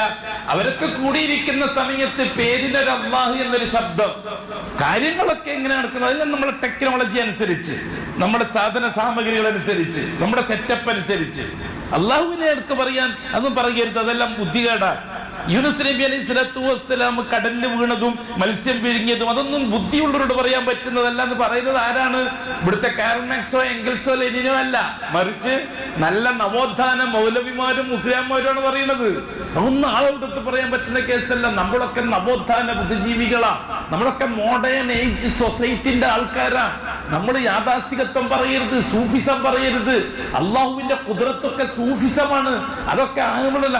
ഇപ്പൊ പറയേണ്ടത് സൂര്യൻ, ചന്ദ്രൻ, നക്ഷത്രം, പിന്നെ ഗാലക്സി, അതേപോലെ തന്നെ ചന്ദ്രഗ്രഹണം, ചന്ദ്രോപായനം, അതേപോലെ തന്നെ ചൊവ്വയിലേക്കുള്ള യാത്ര, അതേപോലെ തന്നെ പിന്നെ പാത്ത് ഫൈൻഡർ, അതേപോലെ തന്നെ പിന്നെ റോബോട്ട്, അങ്ങനത്തെ പിള്ളേർക്കൊക്കെ പഠിപ്പിച്ചു കൊടുക്കേണ്ടത്. പിള്ളേർക്ക് ഇസ്ലാമിന്റെ അഡ്രസ്സിൽ ഇതൊക്കെ പഠിച്ചു കൊടുക്കണം. മറ്റേത് ഖുർആൻ അല്ലാഹു തആല പറഞ്ഞതൊക്കെ പഴം കഥകളായി പോവും. അതൊന്നും ബുദ്ധിജീവികൾ അംഗീകരിക്കൂല. അതൊക്കെ നമുക്ക് മോശമാണ്. അല്ലാഹു അക്ബർ വലില്ലാഹിൽ ഹംദ്. സംഭവിക്കേണ്ടത് അങ്ങനെ തന്നെയാണ്. ഇന്ന ബൈന യദൈ സഅതി ദജ്ജാലൂന കദ്ദാബൂന ഫഹ്ദറൂഹു എന്ന് പറഞ്ഞ റസൂലുള്ളാഹി തങ്ങൾ. ഖിയാമത്ത് നാൾ വരുമ്പോൾ കള്ളം പറയുന്ന കുറെ ദജ്ജാലുകൾ വരും. ആ ദജ്ജാലുകളെ നിങ്ങൾ സൂക്ഷിച്ചുകൊള്ളണമെന്ന് അഷ്റഫുൽ ഖൽഖ് സ്വല്ലല്ലാഹു അലൈഹി വസല്ലം വളരെ കൃത്യമായിട്ട് ഈ ഉമ്മത്തിന് മുന്നറിയിപ്പ് നൽകിയിട്ടുണ്ട്. ബഹുമാനമുള്ള സുഹൃത്തുക്കളെ, സഹോദരന്മാരെ, റസൂലുള്ളാഹി സ്വല്ലല്ലാഹു അലൈഹി വസല്ലം ശരീരത്തിൽ ആ വിഷം പ്രവർത്തിക്കാൻ തുടങ്ങി. അഷ്റഫുൽ ഖൽഖിന് വല്ലാത്ത വേദന അനുഭവിക്കാൻ തുടങ്ങി, സഹിക്കാൻ പറ്റാത്ത വേദന. റസൂലുള്ളാഹി സ്വല്ലല്ലാഹു അലൈഹി വസല്ലം ഓരോ രാത്രിയും ചോദിക്കും, ഐന ഗദ്, നാളെ എവിടെയാണ്? നാളെ വീട്ടിലെത്തും, അവിടെ ചോദിക്കും, പിന്നെ നാളെ എവിടെയാ?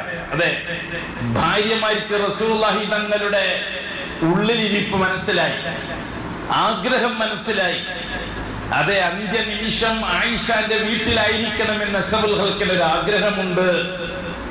അത് റസൂലുള്ളാഹി സ്വല്ലല്ലാഹു അലൈഹി വസല്ലം മൈമൂന ബീബിന്റെ വീട്ടിൽ ഭാര്യമാരെ വിളിച്ചു ചേർത്തുകൊണ്ട് തന്നെ സംസാരിക്കുകയും ചെയ്തിട്ടുണ്ടായിരുന്നു.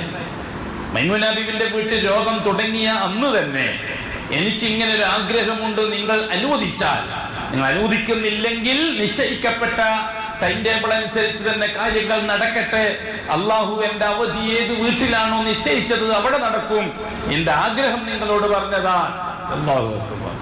പ്രിയപ്പെട്ട ഭാര്യമാരൊന്നടങ്കം അത് സമ്മതിച്ചു.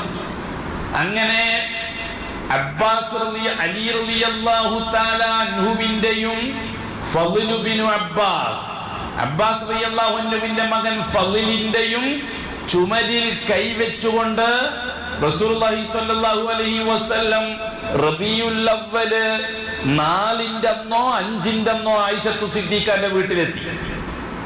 റബീഉൽ അവ്വൽ മാസമായി. റബീഉൽ അവ്വൽ മാസം റസൂലുള്ളാഹി സ്വല്ലല്ലാഹു അലൈഹി വസല്ലമ തങ്ങളെ സംബന്ധിച്ചിടത്തോളം ശരീരത്തിന് അങ്ങേയറ്റം വേദനയുള്ള മാസം, രോഗം പിടിപെട്ട് സക്രാത്തിന്റെ ഹാല് പൂർണ്ണമായും അനുഭവിച്ചുകൊണ്ടിരിക്കുന്ന മാസം, നബി കുടുംബം അതിന്റെ വേദന പൂർണ്ണമായി അനുഭവിച്ചുകൊണ്ടിരിക്കുന്ന ദിവസങ്ങൾ. റബീഉൽ അവ്വലിന്റെ ഓരോ ദിവസവും അങ്ങനെ നീങ്ങി. റസൂലുള്ളാഹി സ്വല്ലല്ലാഹു അലൈഹി വസല്ലമ തങ്ങൾ റബീഉൽ അവ്വൽ മാസം 5 ആയിഷത്തു സിദ്ദീഖാന്റെ വീട്ടിൽ അവശനാകാൻ തുടങ്ങി സ്വല്ലല്ലാഹു അലൈഹി വസല്ലം. വരാനിരിക്കുന്ന കാലഘട്ടത്തിൽ നടക്കാൻ പോകുന്ന സംഭവങ്ങളെ സംബന്ധിച്ചുള്ള സൂചനകൾ ഈ വീട്ടിൽ വെച്ചും അതേപോലെ തന്നെ പള്ളിയിൽ വെച്ചും റസൂലുള്ളാഹി തങ്ങൾ നൽകുകയും ചെയ്തു. അഷ്റഫുൽ ഖൽഖ് സ്വല്ലല്ലാഹു അലൈഹി വസല്ലം അബൂബക്കർ സിദ്ദീഖ് റളിയല്ലാഹു തആല അൻഹുവിനോട് ഇമാമായിട്ട് നിസ്കരിക്കാനുള്ള കൽപ്പന നൽകി. തുടക്കത്തിൽ അബൂബക്കർ സിദ്ദീഖ് അത് വലിയ വിഷമമുള്ള സമയമായിരുന്നു.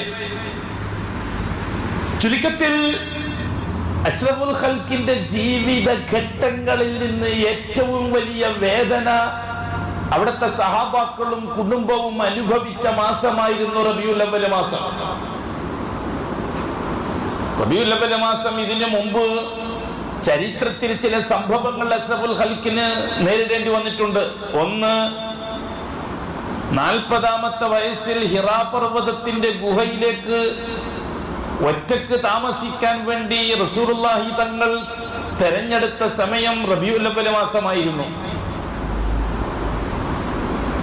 അതെ, റമളാനിലാണ് വഹി ഇറങ്ങുന്നത്. ആദ്യത്തെ വഹി 6 മാസക്കാലമാണ് ഹിറാ ഗുഹയിൽ പോവുകയും വരികയും ചെയ്തത്. അപ്പൊ റബീഉൽ അവ്വൽ തുടങ്ങണം, അപ്പോഴേ 6 മാസമാവുള്ളൂ. ആർക്കും നിഷേധിക്കാൻ പറ്റാത്ത കാര്യങ്ങളാണ്. രണ്ടാമത്തെ സംഭവം എന്താണ്? റസൂലുള്ളാഹി സ്വല്ലല്ലാഹു അലൈഹി വസല്ലം മക്കയിൽ നിന്ന് മദീനയിലേക്ക് ഹിജ്റ പോയത് റബീഉൽ അവ്വൽ മാസത്തിലാണ്. ആർക്കാണ് നിഷേധിക്കാൻ കഴിയുക ചരിത്ര യാഥാർത്ഥ്യങ്ങളെ? ഇവിടെ വിഷയം റബീഉൽ അവ്വൽ മാസത്തിൽ റസൂലുള്ളാഹി തങ്ങളുടെ വ്യക്തിത്വവുമായി ബന്ധപ്പെട്ട് എന്ത് സംഭവിച്ചു എന്നല്ല. റസൂലുള്ളാഹി തങ്ങളുടെ ജീവിതകാലത്ത് റബീഉൽ അവ്വൽ മാസത്തിൽ നടന്ന സംഭവങ്ങളെ ഇബാദത്താക്കണമെങ്കിൽ ശരീഅത്തിന്റെ സമ്മതം വേണം. എന്താണ് വിഷയം? ഇവിടെ റബീഉൽ അവ്വൽ മാസത്തോട് ആർക്കാണ് അലർജി? ഷിയാക്കൾ മനസ്സിലാക്കിയിരിക്കുന്നത് സെൽഫികൾക്ക് റബീഉൽ അവ്വൽ മാസത്തോട് അലർജിയാണെന്ന്. എന്ത് അലർജി? ഒരലർജിയില്ല. റബീഉൽ അവ്വൽ മാസം ഇബാദത്തിന്റെ മാസമാണോ? വല്ലാഹി അല്ല. അവ ഇബാദത്തിന്റെ മാസം അല്ലെങ്കിൽ പിന്നെന്താവും? ബിദ്അത്തിന്റെ മാസമാവും. രണ്ടാലൊന്നും സംഭവിക്കണമല്ലോ. ശരീഅത്ത് ഇബാദത്തിന് വേണ്ടി നിശ്ചയിച്ചു തന്ന മാസമല്ലെങ്കിൽ പിന്നെ ആ മാസത്തിൽ ഇബാദത്ത് നടന്നിട്ടുണ്ടെങ്കിൽ ആ ഇബാദത്ത് പിന്നെ ആരോ ഉണ്ടാക്കിയതാണ്. അപ്പൊ ഇത് ബിദ്അത്താണ്. ആ മാസത്തിൽ ഇബാദത്ത് വരാൻ കാരണമെന്താ? റബീഉൽ അവ്വൽ മാസം ഇബാദത്തിന് വേണ്ടി സെലക്ട് ചെയ്തത് ആരാ? അതിന്റെ കാരണം എന്താ? റസൂലുള്ളാഹി സ്വല്ലല്ലാഹു അലൈഹി വസല്ലം നുബുവത്ത് കഴിഞ്ഞ് 23 കൊല്ലക്കാലം ജീവിച്ചപ്പോൾ ഞാൻ ആദ്യമായിട്ട് ഹിറാ പർവ്വതത്തിന്റെ ഗുഹയിലേക്ക് പോയത് റബീഉൽ അവ്വൽ മാസത്തിലാണ്. അതുകൊണ്ട് ആ മാസത്തെ നിങ്ങളൊന്ന് ഓർക്കണം. ആ മാസത്തിൽ എന്തെങ്കിലും ചില കാര്യങ്ങളൊക്കെ നിങ്ങൾ ചെയ്യണം. ഖുർആൻ ഇറങ്ങുന്നതിന്റെ മുന്നോടിയായി തുടങ്ങി വെച്ചതാണ്. പിന്നെയാണ് റമളാൻ മാസം ഖുർആൻ ഇറങ്ങിയത്. അപ്പൊ റബീഉൽ അവ്വൽ മാസത്തെ സംബന്ധിച്ച് ഒരു ഓർമ്മപ്പെടുത്തലോ അല്ലെങ്കിൽ ആ റബീഉൽ അവ്വൽ മാസത്തിൽ നടന്ന സംഭവവുമായിട്ട് ശരീഅത്തുൽ ഇസ്ലാമിൽ എന്തെങ്കിലും ഒരു ഇബാദത്തോ ആരാധനയോ കർമ്മങ്ങളോ ചടങ്ങുകളോ റസൂലുള്ളാഹി തങ്ങൾ 23 കൊല്ലക്കാലങ്ങൾക്കിടയിൽ സഹാബാക്കൾക്ക് പറഞ്ഞു കൊടുത്തിട്ടില്ല. അതുകൊണ്ട് തന്നെ അഷ്റഫുൽ ഖൽഖ് ഹിറാ പർവ്വതത്തിന്റെ ഗുഹയിലേക്ക് പോയത് ശരീഅത്തിൽ റിസാലത്തിന്റെ കയ്യൊപ്പുള്ള ഇബാദത്തായി മാറുന്നില്ല ഉമ്മത്തിന്. റസൂലുള്ളാഹി തങ്ങളുടെ ജീവിതത്തിൽ നടന്നൊരു സംഭവത്തിന് സാക്ഷ്യം വഹിച്ചത് റബീഉൽ അവ്വലാണ്. എന്തായാലും കൊണ്ട് കുഴപ്പം ബഹുമാനമുള്ള സുഹൃത്തുക്കളെ, സഹോദരന്മാരെ, ഞാൻ പറഞ്ഞു വരുന്നത് ഇസ്ലാമിന്റെ ഒന്നാമത്തെ കാര്യമായ ലാ ഇലാഹ ഇല്ലല്ലയുടെ ഷഹാദത്തും മുഹമ്മദുർ റസൂലുള്ളാഹിയുടെ ഷഹാദത്തും കേരളത്തിൽ കൃത്യമായ പഠനം നടന്നിട്ടില്ല എന്നതിന്റെ തെളിവാണ്. പരമ്പരാഗതമായി 1400 ചില്ലുവാൻ കൊല്ലമായി കേരളത്തിൽ റബീഉൽ അവ്വൽ ആഘോഷിക്കപ്പെടുന്നു എന്നത്. 1400 കൊല്ലത്തിൽ ആദ്യത്തെ 300-400 കൊല്ലം വിട്ടാൽ ഏതാണ്ട് 1000-ഓളം കൊല്ലമായി കേരളത്തിൽ അത് ആടുന്നു എന്നത് എന്തിന്റെ പേരിലാ? ഇസ്ലാമിന്റെ ഒന്നാമത്തെ കാര്യമായ ഷഹാദ കേരളത്തിൽ ചർച്ച ചെയ്യപ്പെട്ടിട്ടില്ല എന്നതിന്റെ പേരിലാ. നമ്മളിത് പണ്ടേ പറയുമ്പോൾ കുരച്ചു ചാണ്ടിയിട്ടൊന്നും കാര്യമില്ല. കാര്യങ്ങൾ ബുദ്ധിയോടുകൂടി ചിന്തിക്കും. വിവരമില്ലാത്തത് വിവരമില്ല എന്ന് അംഗീകരിച്ചു കൊടുക്കാൻ തയ്യാറാവില്ല. അതാണ് ഏറ്റവും വലിയ ഇൽമ്. ഏറ്റവും വലിയ ഇൽമ് എന്താണ്? എനിക്കൊന്നും അറിയില്ല എന്ന ഇൽമാണ് ഏറ്റവും വലിയ ഇൽമ്. ഏറ്റവും വലിയ ജഹിൽ എന്താ? വിവരക്കേട്. എനിക്കെല്ലാം അറിയാം എന്നതാണ്. അതാണ് ഏറ്റവും വലിയ വിവരക്കേട്. ബഹുമാനമുള്ള സുഹൃത്തുക്കളെ, സഹോദരന്മാരെ, ലാ ഇലാഹ ഇല്ലല്ലാഹിലുള്ള ഷഹാദ 1435 കൊല്ലത്തോളം കേരളത്തിൽ ചർച്ച ചെയ്യപ്പെട്ടിരുന്നുവെങ്കിൽ ഇന്ന് ജാറങ്ങൾ ഒരൊറ്റൊന്നുണ്ടാവുമോ ഈ കേരളത്തില്? ഷഹാദത്ത് ലാ ഇലാഹ ഇല്ലല്ലാഹ് ചർച്ച ചെയ്യപ്പെട്ടിട്ടില്ല എന്നല്ലേ മനസ്സിലാകുന്നത്? മുഹമ്മദുർ റസൂലുള്ളാഹി എന്ന കലിമയിലുള്ള റിസാലത്തിലുള്ള ഷഹാദത്തിനെ പ്രാഥമിക മദ്രസയിലെങ്കിലും ചർച്ച ചെയ്തിരുന്നുവെങ്കിൽ ഇന്നീ കാണുന്ന ദലാലത്തും ബിദ്അത്തും കൊണ്ട് ജൂതനസാറക്കളെ തൃപ്തിപ്പെടുത്തുന്ന അമലുമായി കോടികൾ മുടക്കിയിട്ട് ഈ മുസ്ലിമീങ്ങൾ മുന്നോട്ട് പോകുമായിരുന്നോ? അതിന് മൊല്ലമാര് നേതൃത്വം കൊടുക്കുമായിരുന്നോ? ഇതിൽ നിന്ന് മനസ്സിലാകുന്നത് ലാ ഇലാഹ ഇല്ലല്ലാഹ് മുഹമ്മദുർ റസൂലുള്ളാഹി എന്ന കലിമയിലെ ഷഹാദത്തിലുള്ള ചർച്ച കേരളത്തിൽ നിയമപരമായി നടന്നിട്ടില്ല. കലിമത്തു ഷഹാദയിലുള്ള ഫിഖ് ചർച്ച ചെയ്യപ്പെട്ടിട്ടില്ല. അതിലടങ്ങിയിരിക്കുന്ന നിയമങ്ങൾ ചർച്ച ചെയ്യപ്പെട്ടിട്ടില്ല. അതുകൊണ്ടും ദിക്റി വല്ലലിലും സലാത്തി വല്ലലിലും ഒതുക്കി നിർത്തുകയാണ് ചെയ്തത് എന്നതല്ലേ നമുക്ക് ഇതിൽ നിന്ന് മനസ്സിലാകുന്നത്. മൂന്നാമത് നടന്ന കാര്യം എന്താ? രണ്ടാമത് നടന്ന കാര്യം അഷ്റഫുൽ ഖൽഖി ഹിജ്റ പോയത്. ബഹുമാനപ്പെട്ട ഉമർ റളിയല്ലാഹു തആല അൻഹു ആണ് ഇസ്ലാമിക് ഹിജ്റ കലണ്ടർ ഉണ്ടാക്കുന്നത്. അഷ്റഫുൽ ഖൽഖിയുടെ കാലത്ത് അങ്ങനെ ഒരു കലണ്ടർ ഇല്ല. അവർ എണ്ണി വന്നത് ആമുൽ ഫീൽ, ഗജവത്സരമാണ്. ആനക്കലഹം നടന്ന സംഭവത്തെ അടിസ്ഥാനമാക്കിക്കൊണ്ടുള്ള വർഷത്തെയാണെന്ന് കണക്കാക്കിക്കൊണ്ട കലണ്ടർ. അന്നത്തെ കലണ്ടർ അതാ ആമുൽ ഫീൽ, ഗജവത്സരം.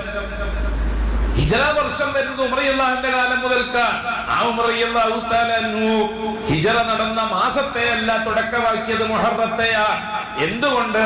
റബീഉൽ അവ്വൽ മാസത്തെ ഹിജ്റത്തിനെ തുടക്കമാക്കണമെങ്കിൽ റബീഉൽ അവ്വൽ മാസത്തിന് എന്തെങ്കിലും ഒരു പ്രത്യേകത അഷ്റഫുൽ ഖൽഖിന്റെ നാമം കൊണ്ട് വരണം. അത് വന്നിട്ടില്ല. അതുകൊണ്ട് റളിയല്ലാഹു തആല അൻഹു അറബി മാസം മുഹറത്തിൽ തന്നെ തുടങ്ങി. അല്ലെങ്കിൽ ഹിജ്റ തുടങ്ങിയ മാസം കൊണ്ട് തുടങ്ങണ്ടേ? റബീഉൽ അവ്വൽ ഒന്നാമത്തെ മാസമായിരുന്നില്ലേ?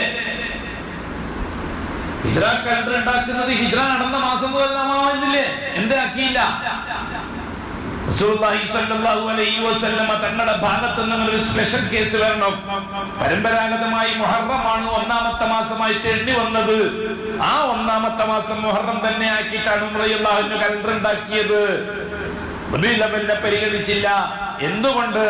റബീഉൽ അവ്വലിനെ പരിഗണിക്കാൻ റിസാലത്തിന്റെ കയ്യൊപ്പോടെ ശരീഅത്തിന്റെ അനുവാദമില്ല. അതുകൊണ്ട് അഥവാ ഹിജ്റ പോയതിനു ശേഷം 10 കൊല്ലം മദീനത്തിൽ ജീവിക്കുമ്പോൾ ഹിജ്റ വന്ന മാസമായ റബീഉൽ അവ്വൽ വരുമ്പോൾ മക്കയിൽ നിന്ന് ദീനുൽ ഇസ്ലാമിന്റെ പരിശ്രമത്തിന് വേണ്ടി ഹിജ്റ ചെയ്തു വന്ന മാസമാണിത്.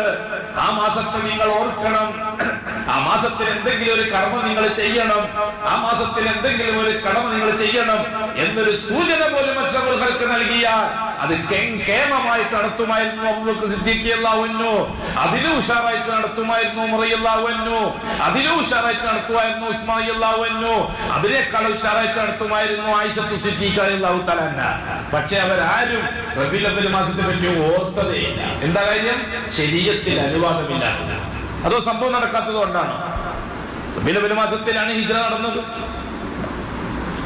ബഹുമാനമുള്ള സുഹൃത്തുക്കളെ, സഹോദരന്മാരെ, അതേപോലെ തന്നെയാണ് ഈ റബീഉൽ അവ്വൽ മാസം അഷ്റഫുൽ ഖൽഖിന്റെ ചരിത്രഭാഗം. ഹബീബായ മുത്തായ മുസ്തഫ റസൂലുള്ളാഹി സ്വല്ലല്ലാഹു അലൈഹി വസല്ലം തങ്ങൾ അവിടുത്തെ ജീവിതത്തിന് നിർണായകമായ പങ്കുവഹിച്ച റബീഉൽ അവ്വൽ മാസത്തിലെ അവസാനത്തെ സംഭവം അതെ വഫാത്തുൻ നബി സല്ലല്ലാഹു അലൈഹി വസല്ലം. അഷ്റഫുൽ ഖൽഖ് സല്ലല്ലാഹു അലൈഹി വസല്ലം റബീഉൽ അവ്വൽ മാസം 5-ന്റെ അന്ന് ആയിഷത്തു സിദ്ദീഖാന്റെ വീട്ടിലെത്തി. ആയിഷത്തു സിദ്ദീഖാന്റെ വീട്ടിലെത്തിയപ്പോൾ രോഗം കലശലാകാൻ വേണ്ടി തുടങ്ങി. ആയിഷത്തു സിദ്ദീഖാന്റെ വീട്ടിൽ നിന്നാണ് പള്ളിയിലേക്ക് ഇറങ്ങാൻ എളുപ്പം. മറ്റുള്ള വീടുകളെല്ലാം ബഖീഉൽ ഖർഖദിന്റെയും മസ്ജിദുൻ നബവിയുടെയും ഇടയിലാണ്. ആയിഷത്തു സിദ്ദീഖാന്റെ വീടാണ് ആദ്യത്തെ വീട്. അമ്പീട്ടിൽ നിന്നാണ് ഇറങ്ങാനുള്ള വാതിൽ പള്ളിയിലേക്കുള്ളത്. അതുകൊണ്ട് തന്നെ അഷ്റഫുൽ ഖൽഖിന്റെ ആഗ്രഹത്തിന് ഒരുപാട് അർത്ഥതലങ്ങളുണ്ട് അല്ലേ? ആയിഷത്തു സിദ്ദീഖാന്റെ വീട്ടിൽ വെച്ച് അവസാന നിമിഷങ്ങൾ കഴിയണം എന്നതിന് ഒരുപാട് അർത്ഥതലങ്ങളുണ്ട്. ബഹുമാനപ്പെട്ട റസൂലുള്ളാഹി സ്വല്ലല്ലാഹു അലൈഹി വസല്ലമ തങ്ങൾക്ക് അസുഖം ശക്തിവാദി പ്രാപിക്കുന്നു എന്ന് കണ്ടപ്പോൾ അൻസാരികളും മുഹാജിരികളുമായ സഹാബാക്കൾ പള്ളിയിൽ തടിച്ചുകൂടി. റസൂലുള്ളാഹി സ്വല്ലല്ലാഹു അലൈഹി വസല്ലമ തങ്ങൾക്ക് വിവരം കിട്ടി. അഷ്റഫുൽ ഖൽഖിന് പള്ളിയിൽ ഇറങ്ങി വരണമെന്ന് ആഗ്രഹമുണ്ട്, സാധിക്കുന്നില്ല. നേരത്തെ സൂചിപ്പിച്ചതുപോലെ അലി റളിയല്ലാഹു അൻഹു, അബ്ബാസ് റളിയല്ലാഹു അൻഹു, മകൻ ഫദ്ൽ റളിയല്ലാഹു അൻഹു മുതലായവരുടെ സഹായത്തോടുകൂടി അഷ്റഫുൽ ഖൽഖിന്റെ തോളെ പിടിച്ച് മിമ്പർ വരെ വന്നു. കാല് നിലത്തിൽ ഇങ്ങനെ വലിച്ചുകൊണ്ടായിരുന്നു പോയത് എന്ന് രേഖപ്പെടുത്തപ്പെട്ടിട്ടുണ്ട്. അത്ര പ്രയാസമായിരുന്നു, അത്ര അവശനായിരുന്നു. അത്ര അഷ്റഫുൽ ഖൽഖിന്റെ തലയിൽ നന്നായിട്ടൊരു കെട്ടുണ്ട്, തലവേദന കൊണ്ട്. റസൂലുള്ളാഹി സ്വല്ലല്ലാഹു അലൈഹി വസല്ലം മസ്ജിദുൻ നബവിയിലെ മിഹ്റാബിൽ ചെന്നിരുന്നു, മിമ്പറിൽ ചെന്നിരുന്നു. ഹമിദല്ലാഹ, അല്ലാഹുവിനെ സ്തുതിച്ചു. വഅസിന, സനാഅ് ചെയ്തു. എന്നിട്ട് റസൂലുള്ളാഹി സ്വല്ലല്ലാഹു അലൈഹി വസല്ലം തങ്ങൾ ചില കാര്യങ്ങൾ മിമ്പറിൽ വെച്ച് സംസാരിക്കുകയും ചെയ്തു. ആദ്യമായിട്ട് സംസാരിച്ച വിഷയം, മിമ്പറിൽ വെച്ച് ആദ്യമായിട്ട് സഹാബാക്കളെ ഓർമ്മിപ്പിച്ച വിഷയം, ലഅനല്ലാഹുൽ യഹൂദ വന്നസ്വാറ. നിങ്ങൾ ആലോചിക്കണം, സമയം ആലോചിക്കണം. ആ ഘട്ടം, അഷ്റഫുൽ ഖൽഖിന്റെ ആരോഗ്യസ്ഥിതി, റസൂലുള്ളാഹി സ്വല്ലല്ലാഹു അലൈഹി വസല്ലം തങ്ങളുടെ അവസ്ഥ, ഇതൊക്കെ ഈ വാക്കുകളൊക്കെ നിങ്ങൾ കൂട്ടി വായിക്കണം. ഗൗരവമായി റസൂലുള്ളാഹി തങ്ങൾ അന്ന് പറഞ്ഞ വാക്ക് ലഅനല്ലാഹുൽ യഹൂദ വന്നസ്വാറ, ജൂതനസാറാക്കളെ അല്ലാഹു ലഅനത്ത് ചെയ്യട്ടെ.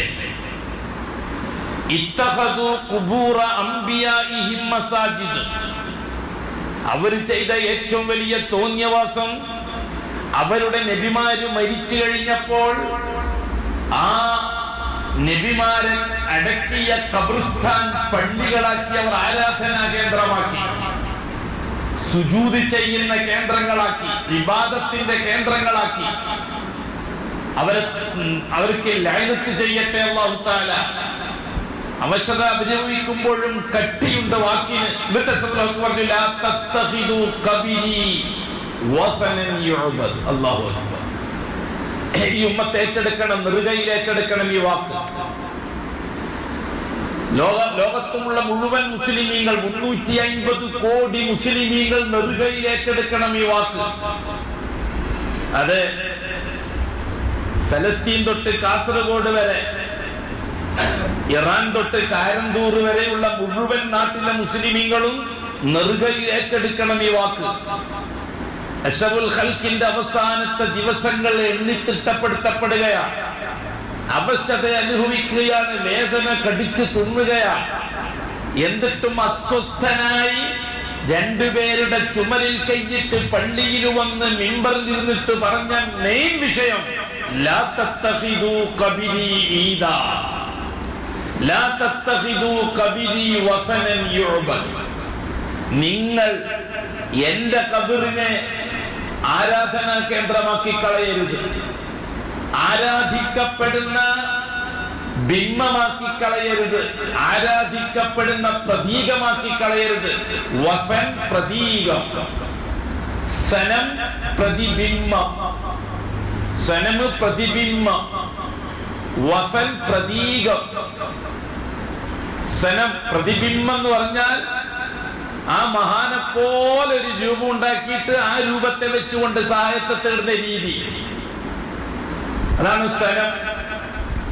വസൻ എന്ന് പറഞ്ഞാൽ ആ മനുഷ്യനെ പോലത്തെ രൂപം തന്നെ വേണമെന്നില്ല, ആ മനുഷ്യന്റെ എന്തെങ്കിലും ആവാം. മുടി പോലെ, ചെരുപ്പ് പോലെ, ജുബ്ബ കഷ്ണം പോലെ, ചായ കുടിച്ച പാത്രം പോലെ. വസൻ പ്രതീകങ്ങൾ. മരം പോലെ, ധാതു അൻവാത്ത് പ്രതീകമാണ്. ധാതു അൻവാത്ത് ഒരു മരം. ഖുറൈശികൾ ബർക്കത്തിന് വേണ്ടി വാള് തൂക്കുന്ന മരം. ഹുനൈൻ യുദ്ധകാലത്ത് റസൂലുള്ളാഹി തങ്ങളോട് സഹബാക്കള്, ചെറുപ്പക്കാര്, അങ്ങനത്തെ ഒരു മരം ഞങ്ങൾക്ക് ഉണ്ടാക്കിത്താന്ന് പറഞ്ഞിട്ടുണ്ടായിരുന്നു.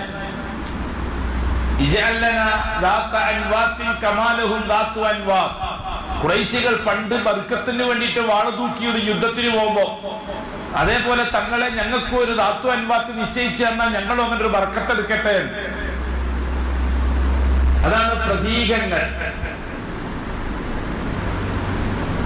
ഇപ്പോഴുണ്ട് പ്രതീകങ്ങളെ ആരാധിക്കുന്നവർ.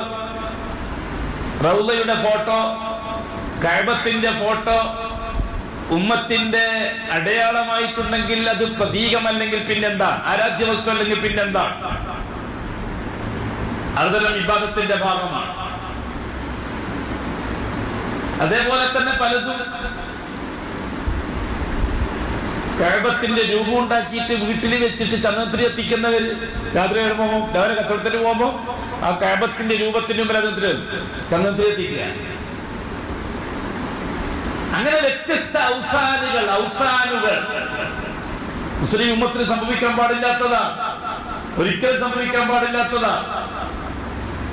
അതൊക്കെ വളരെ ഗൗരവമായിട്ട് തന്നെ ചർച്ച ചെയ്യേണ്ട വിഷയങ്ങളാണ്. ഇൻഷാ അല്ലാഹ് വരട്ടെ. റസൂലുള്ളാഹി സ്വല്ലല്ലാഹു അലൈഹി വസല്ലം തങ്ങൾ സ്വഹാബാക്കളോട് പറഞ്ഞത്, ലാ തത്തഖിദു ഖബരി വസനൻ യുഅബദ്, എന്റെ ഖബറിനെ നിങ്ങൾ ആരാധിക്കപ്പെടുന്ന വസനാക്കരുത്, പ്രതിബിംബമാക്കി കളയരുത്. ലാ തജ്അലു ഖബരി ഈദാ, എന്റെ ഖബറിന്റെ അടുക്കൽ നിങ്ങൾ കൂടെ വരരുത്. എന്താ പറഞ്ഞേ? എന്റെ ഖബറിന്റെ അടുക്കൽ നിങ്ങൾ ആവർത്തിച്ച് വരരുത്. എന്റെ ഖബറിനെ നിങ്ങൾ ഈദാക്കരുത്. ഈദ് എന്ന് പറഞ്ഞാൽ ആവർത്തിച്ച് വരുന്ന ആഘോഷത്തിനാണ് ഈദ് എന്ന് പറയുന്നത് അറബിയിൽ. അതുകൊണ്ടാണ് 2 ഈദേ ഉള്ളൂ ഇസ്ലാമിൽ എന്ന് പറഞ്ഞത്. ആവർത്തിച്ച് ആഘോഷിക്കുന്ന 2 ഈദേ ഉള്ളൂ. ഒന്ന് ഈദുൽ അദ്ഹയും മറ്റേത് ഈദുൽ ഫിത്റുമാണെന്ന് പറയാൻ കാരണം അതാണ്. അവിടെ ഈദ് എന്ന വാക്കിന്റെ അർത്ഥം ആവർത്തിച്ചു വരുന്നത് എന്നാണ്. എന്റെ ഖബർ നിങ്ങൾ ഈദാക്കരുത് എന്ന് വെച്ചാൽ എന്റെ ഖബറിന്റെ അടുത്ത് പുണ്യം കരുതിയിട്ട് നിങ്ങൾ കൂടെ വരരുത് എന്ന് റസൂലുള്ളാഹി തങ്ങൾ പറഞ്ഞു. അല്ലാഹു അക്ബർ.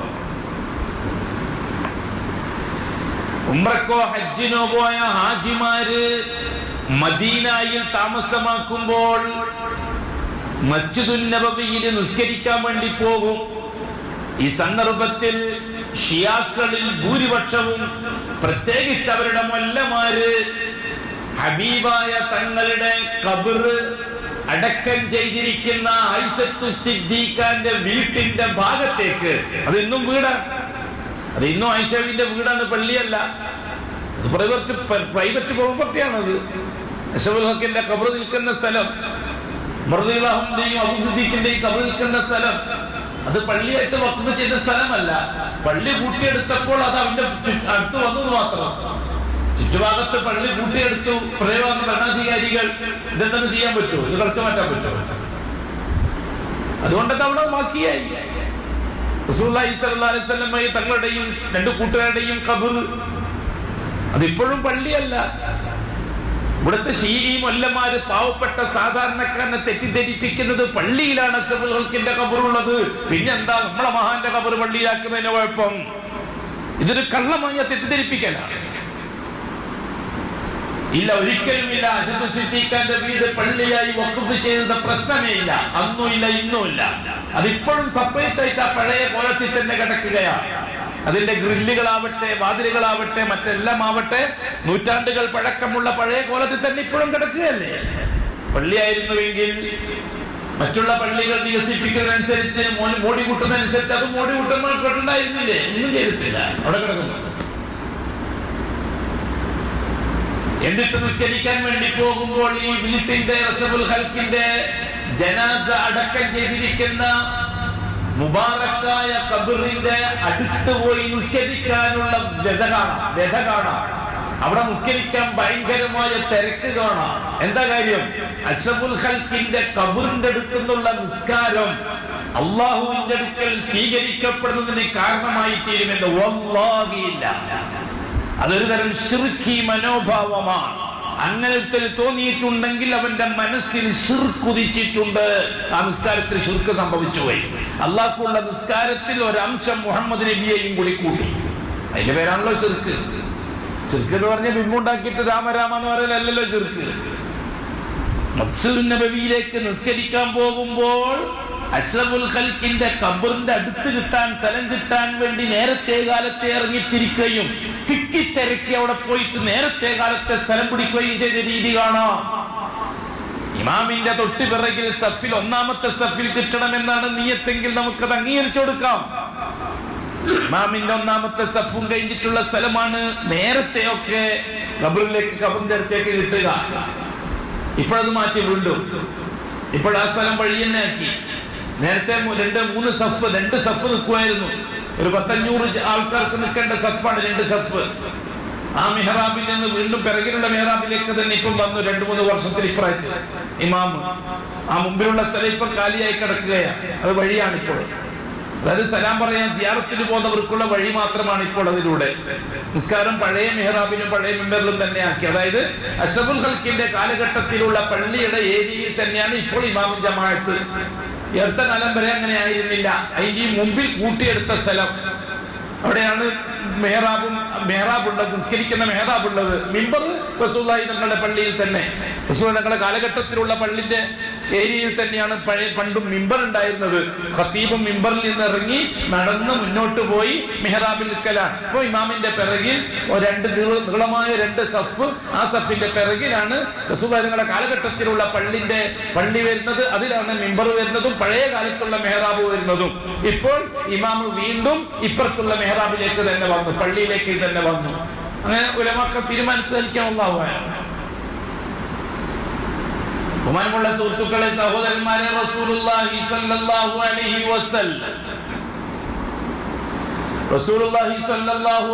വസല്ലം ആ മിമ്പറിൽ വെച്ച് ഇരുന്ന് സഹാബാക്കളോട് ഖിയാമത്ത് നാൾ വരെ വരുന്ന ഉമ്മത്തോട് വളരെ ഗൗരവത്തോടെ കഠിനമായ വേദന സഹിച്ചുകൊണ്ട് ദിവസങ്ങൾ തീരാൻ പോകുന്ന സമയം, ജന്മി തീർക്കപ്പെട്ട സമയം, അതുമായി ബന്ധപ്പെട്ട വിഷയങ്ങളാണ് പിന്നീട് റസൂലുള്ളാഹി സ്വല്ലല്ലാഹു അലൈഹി വസല്ലം സംസാരിച്ചത്. സംഭവിക്കുന്നത് റബീഉൽ അവ്വലാണ്. സഫറിന്റെ അവസാനത്തെ ദിവസമാണ് തുടങ്ങുന്നത്. റബീഉൽ അവ്വൽ 1 മുതൽ അങ്ങോട്ടുള്ള ദിവസം വേദനയുടേതാണ്, കഷ്ടതയുടേതാണ്, വിഷമങ്ങളുടേതാണ്, തുള്ളി വിറക്കുന്ന പനിയുടേതാണ്. സഹാബാക്കൾക്കും കുടുംബക്കാർക്കും അങ്ങേയറ്റം വേദനയുടേതാണ്. എന്നിട്ടും റബീഉൽ അവ്വൽ മാസം ആഘോഷത്തിൻ്റെതായി. എന്തുകൊണ്ട്? ഇൻഷാ അല്ലാഹ് നമുക്ക് അടുത്ത ചർച്ച ചെയ്യാം.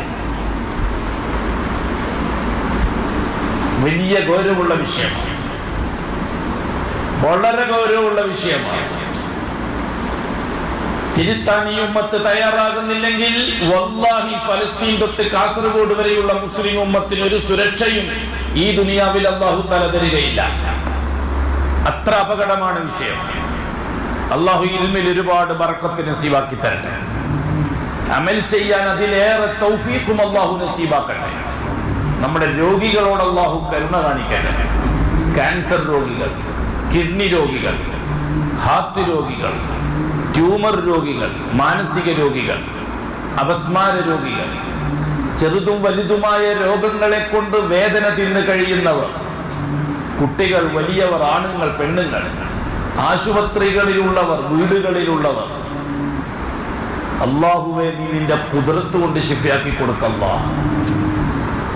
നമുക്കത്രയും രോഗങ്ങളൊന്നും തരാതെ അല്ലാഹു കാക്കുകയും ഈ തന്ന ആഫിയത്തൊരു പോറലു ഏൽക്കാതെ മരിക്കുന്നത് വരെ അല്ലാഹു അവന്റെ ഔദാര്യം കൊണ്ട് നിലനിർത്തി തരികയും ചെയ്യട്ടെ. അഖൂലു ഖൗലി ഹാദാ വല്ലാഹു അഅലം. അസ്തഗ്ഫിറുല്ലാഹൽ അസീം. സുബ്ഹാനക അല്ലാഹുമ്മ വബിഹംദിക അശ്ഹദു അല്ലാ ഇലാഹ ഇല്ലാ അൻത അസ്തഗ്ഫിറുക വഅതൂബു ഇലൈക്.